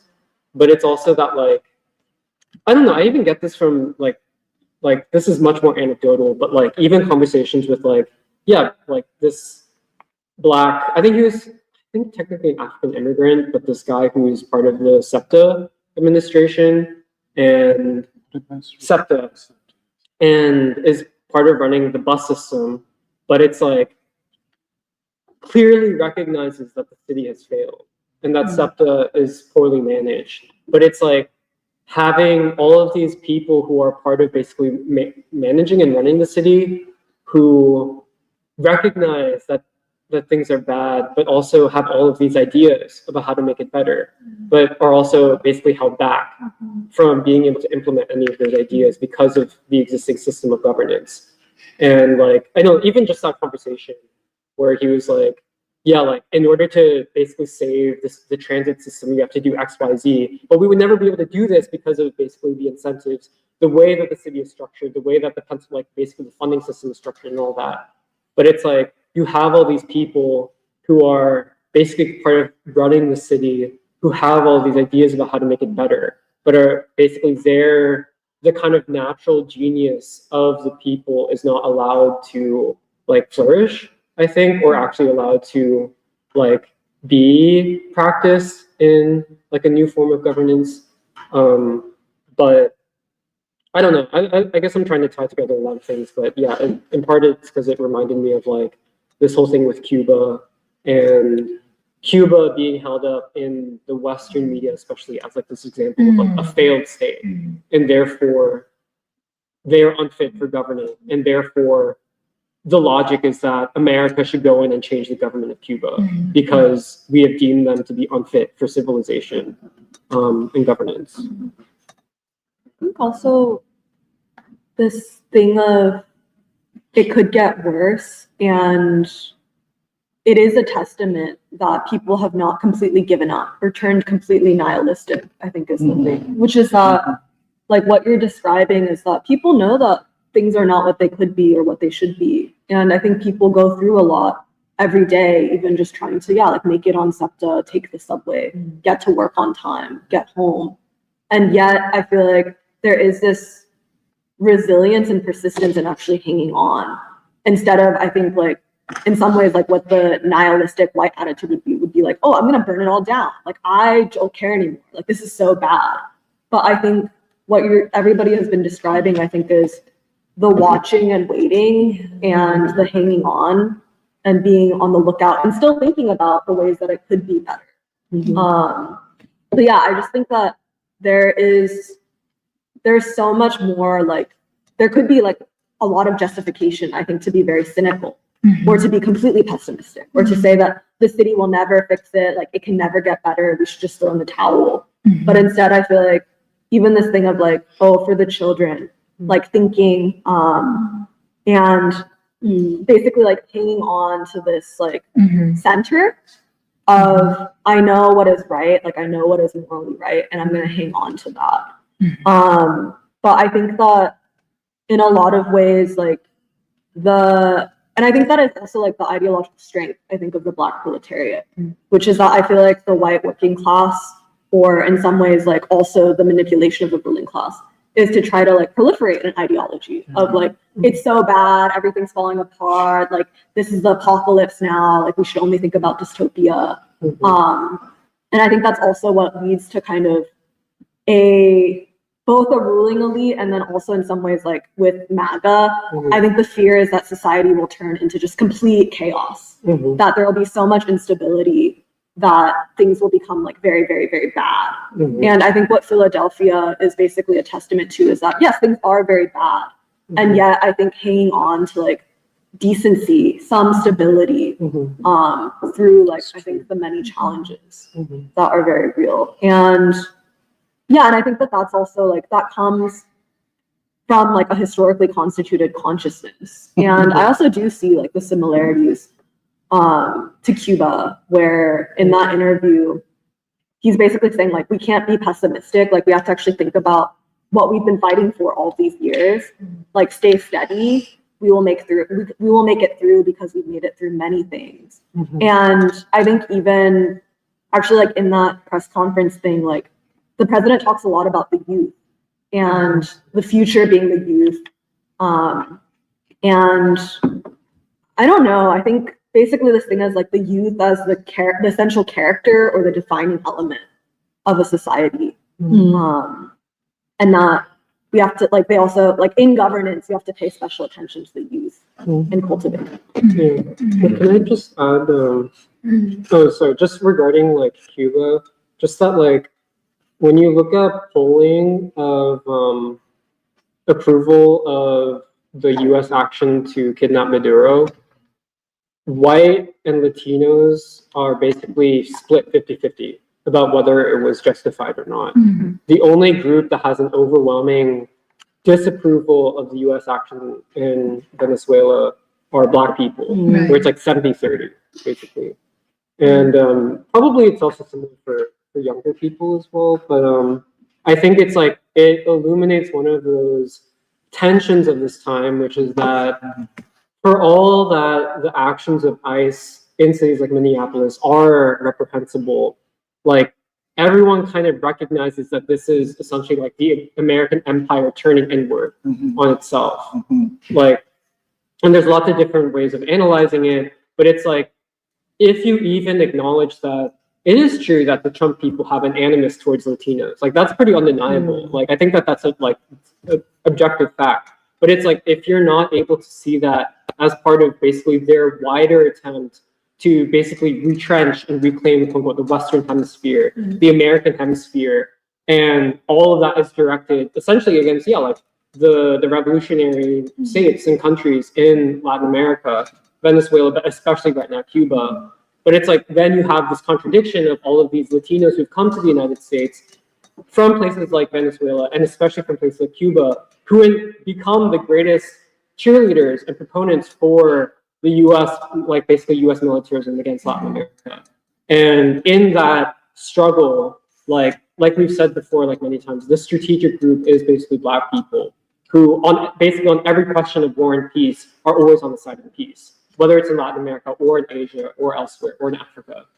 And I don't know, I feel like that's like an important aspect of it too, because like so many of the local attempts, campaigns that even Doc, you were part of the anti-apartheid struggle during like the 80s and 90s, like all of that was waged through like those city government, basically those attempts to divest from South African apartheid were basically through like what was carried forward from the Black freedom movement.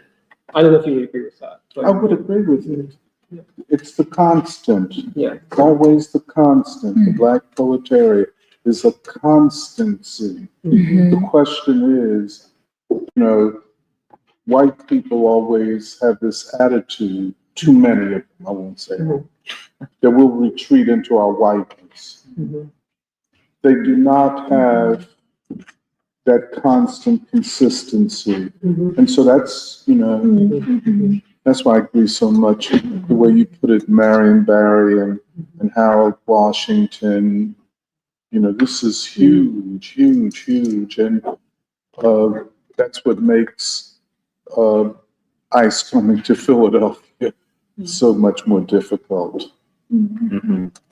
Yeah, I've thought about this a little bit, and I view especially ICE coming into Philly of all cities as a response to the crisis of white supremacy and the governance and economy of this country, which really doesn't suit Philadelphia at all, and shows how weak and incapable white supremacy in this country is to dealing with its issues.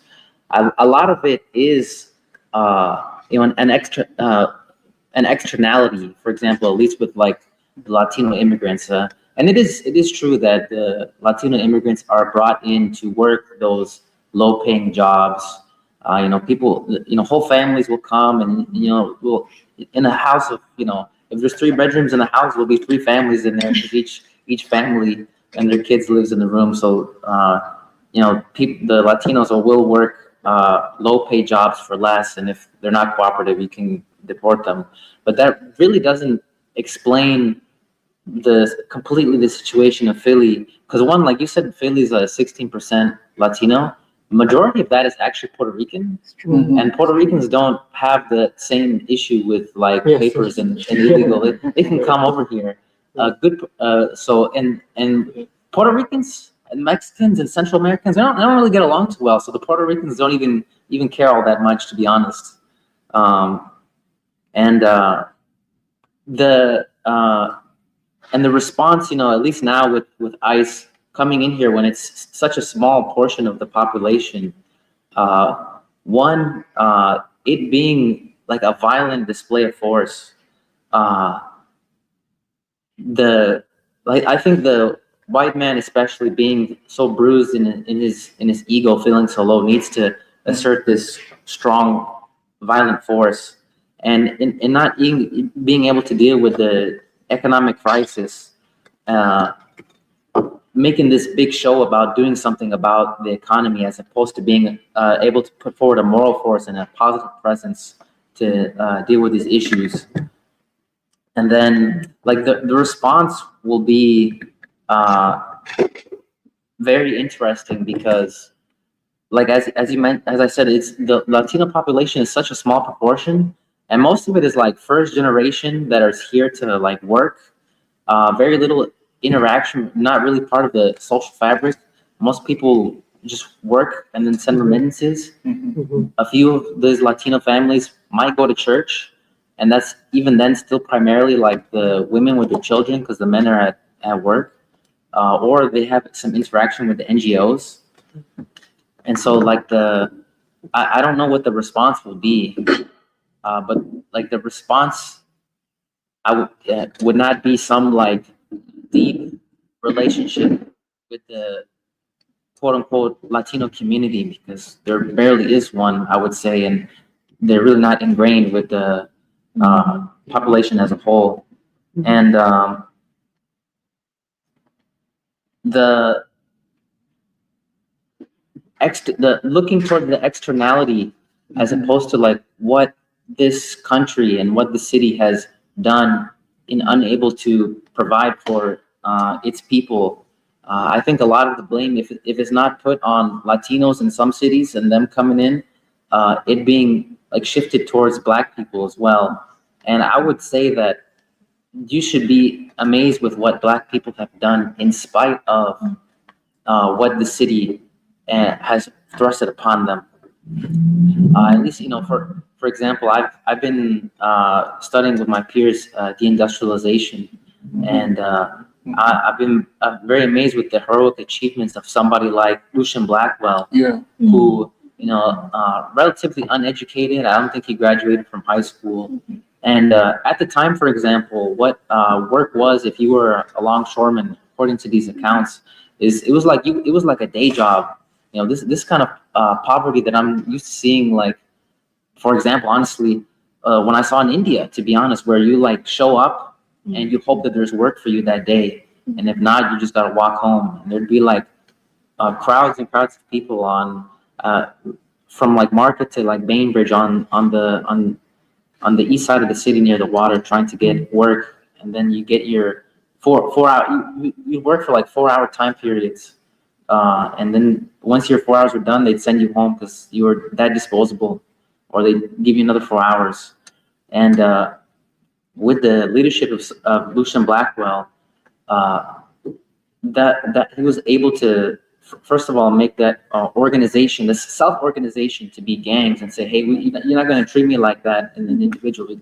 We operate as a team, and we're going to train ourselves and organize ourselves to deal with the varied cargo that comes in the city. The longshoreman is not like today with the containers, where it's like machine operated. You have all these different goods coming in that you have to be able to learn to deal with yourself, and had that self-organization and self-training. And in spite of all of the collusion against the black proletariat to keep them from having stable employment and having good jobs and being able to have this union, you have a black proletariat that is able to organize the workforce, and that leadership extended and was elevated to the point of governance with someone like Lucian Blackwell, who has the support of the city and its people to not just organize the economy on their behalf, but the whole city on their behalf, and raising up to the level of state governance, joining Congress as a member of House of Representatives. And the decline, you could say, of that governance for the people, by the people, is tied with the dismantling of the industry, where we don't have a longshoreman, and we don't have the appropriate adaptation of that industry for the worker, and especially the black worker in the city. And so black people have been able to govern, and have still been able to govern, in spite of this great sabotage that, of course, has taken place on the national level, but has been particularly targeted to black people. I just want to add really briefly, to this part of the discussion. So working at the school district, it's an office of 3,000-ish people at the central office, and it's majority white and majority black. And I think a lot of what you see is the struggle for intelligent black leadership, because the color line definitely manifests itself at the central office. So you have offices like mine, which is like knowledge management or information management, research, planning, capital programs. All of those offices are always majority white, or at least white managed. And then you have the black offices like transportation, which are large.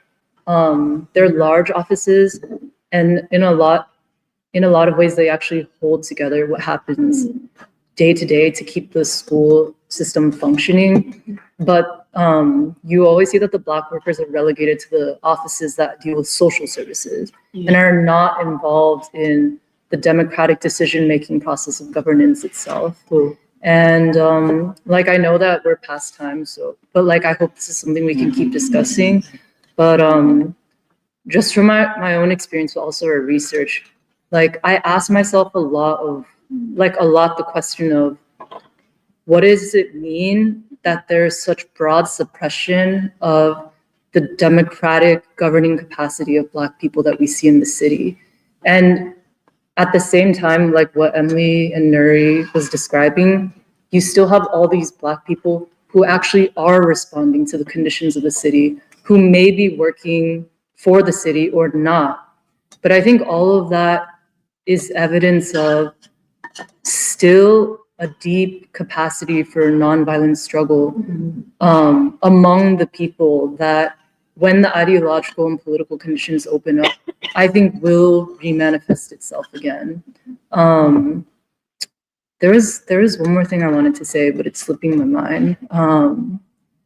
But I think this is very significant about what is a Black city. Yeah. Just a small thing, just on Lucian Blackwell. We don't have time today, but when we have time, I'd like for us to explore Lucian Blackwell's career and so on. His favorite book was Souls of Black Folk, and his favorite author was W.E.B. Du Bois. And I want to tell you about him and the way labor was organized on the riverfront, which was different than other places. But we'll look into that. But we'll include that in our discussion of Philadelphia. Wait, can I say one last thing? Oh, I remember the point I had forgotten.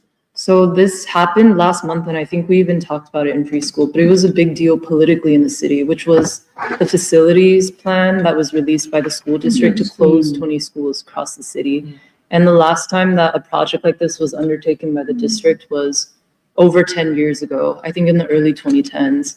And my office was the one that processed the data set that gave the district legitimacy to make that decision.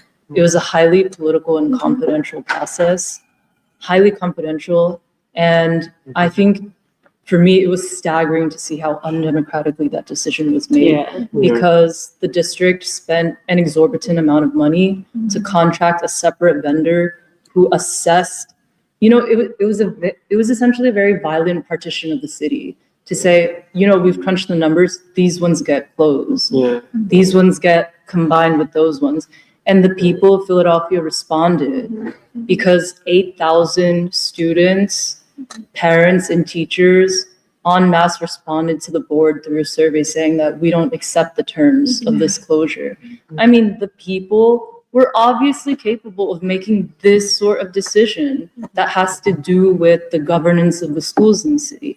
And I was convinced, watching how that decision was made, that this is a concerted assault on the democratic will of the people, and especially the Black proletariat of the city. So I just wanted to say that because there was so much coverage of it in the Inquirer as well. Okay, we're somewhat past 2 p.m., so I will try to read comments. We had a lot more comments. I probably can't read all of them. But we had a lot of new commenters today and a lot of stuff. So I think before we had transitioned, we were talking briefly about Jared Kushner and people. Chabad Lubavitch, which is the heart of Zionism. Rick wrote y'all are talking some heavy material, so it's dirty out there, from Baltimore, love. Jupiter Hammond had a string of comments talking about representation politics, where Black faces in high places are collaborative loyal to the state, saying that Obama's Pharaoh did not improve the Black condition, but are also saying that at the local level, they're skeptical. Bombalai says, I love the song Rocksteady by Aretha Franklin. And Julia Caesar says, I gotta hang out with you guys someday, this is good. And then Jupiter Hammond had more comments, I think, saying that King's North-South critique in the 1960s, they no longer think that it applies today due to a reverse Great Migration since the 1970s, where I guess Black people have left the cities going south, although Emily, you said that Philadelphia is losing the least number of Black people, combined with the increase in Black immigration from Africa and the Caribbean, which I think is a valid point. They also describe white Hispanics and Latinos, where birth certificates will list them as Caucasians, and that ethnic classification complicates identity, where there's a duality between indigenous and white backgrounds, and then triality with a Black third group, which is often ignored. And then I think saying that many of the ICE people who are Latinos many of them would be considered white in most Latin American and Spanish-speaking Caribbean. Right. Because proximity to whiteness is the goal, particularly for upper-class Hispanics and Latinos. Someone Insight 9354 still says Godspeed President Trump, and that ICE and law enforcement do your job and be safe. I think Jennison is from Minneapolis, saying that they think that they have a lot to offer from their perspective, and that the American Indigenous movement began in Minneapolis, and I think maybe the current events have renewed such formations, and that their elders are saying this is continuation of genocide and land theft. ICE is targeting Native, Indigenous, and tribal peoples, and that this is a direct attack on sovereignty. Jupiter Hammond also points out that bombs were used in Philly when Mayor Good okayed Rizzo's aggression against MOVE, and that Mumia is still in prison because of state repression in Philadelphia and Pennsylvania. Says that the Black proletariat in Philly, Baltimore, Newark, Detroit, Chicago, Atlanta, and other former chocolate cities are held back in part by the lumpen proletariat and class stratification as a whole. They are also saying that they don't see Philadelphia as a Black city, instead saying it is and always has been a working class city, white, Black, and to a lesser extent, more recent extent, Hispanic. And then let's see. Sorry. Roots and Bark says DC has not been the same since Marion Barry. I'm sick of people always bringing up his drug habits while ignoring the hedonistic proclivities of white people who get less done. Yeah, white mayors who get less done. And then let's see. Magna said governance by Black proletarian politicians like Marion Barry and Harold Washington are much closer to revolutionary governments like of Cuba and Venezuela. They are interpreters of popular will, not rulers or manipulators of people. And Magna says, yes, Farrakhan once said, would you ever talk about JFK, a drug addict, the way people talk about Marion Barry?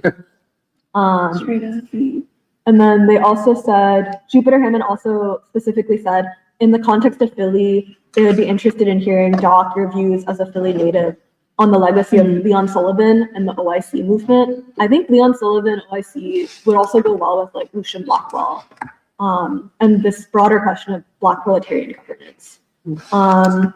Then Jupiter Hammond said, the US is the bastard child of Europe, forever bound together by the creation of whiteness and the accompanying rise of the global system of white supremacy. Then saying Philadelphia is best understood architecturally with row houses, which were built for immigrants in the working class. And then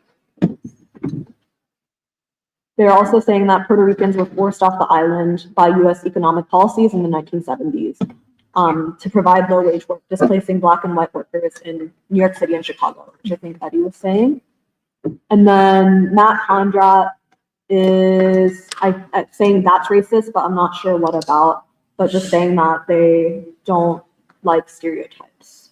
And No War with Iran says the problem is privatization of the public schools after they got depopulated in order to repopulate private charter schools. Right. Not one charter school that had low enrollment was considered for closure. Charter schools like KIPP, which failed its 5-year probationary financial metric, were given a new 5-year contract. But our great small Parkway High School in the Northwest is being closed. Ditto for Lincoln now. As an ex-teacher in the Philadelphia school district, I smelled a rat when they asked us to fill out the building usage survey, because that survey was used to target closing public schools that had lost enrollment to charters. That's Right. Okay, those are all of our comments. Those are awesome comments. Yeah. Well, thanks everybody for the comments and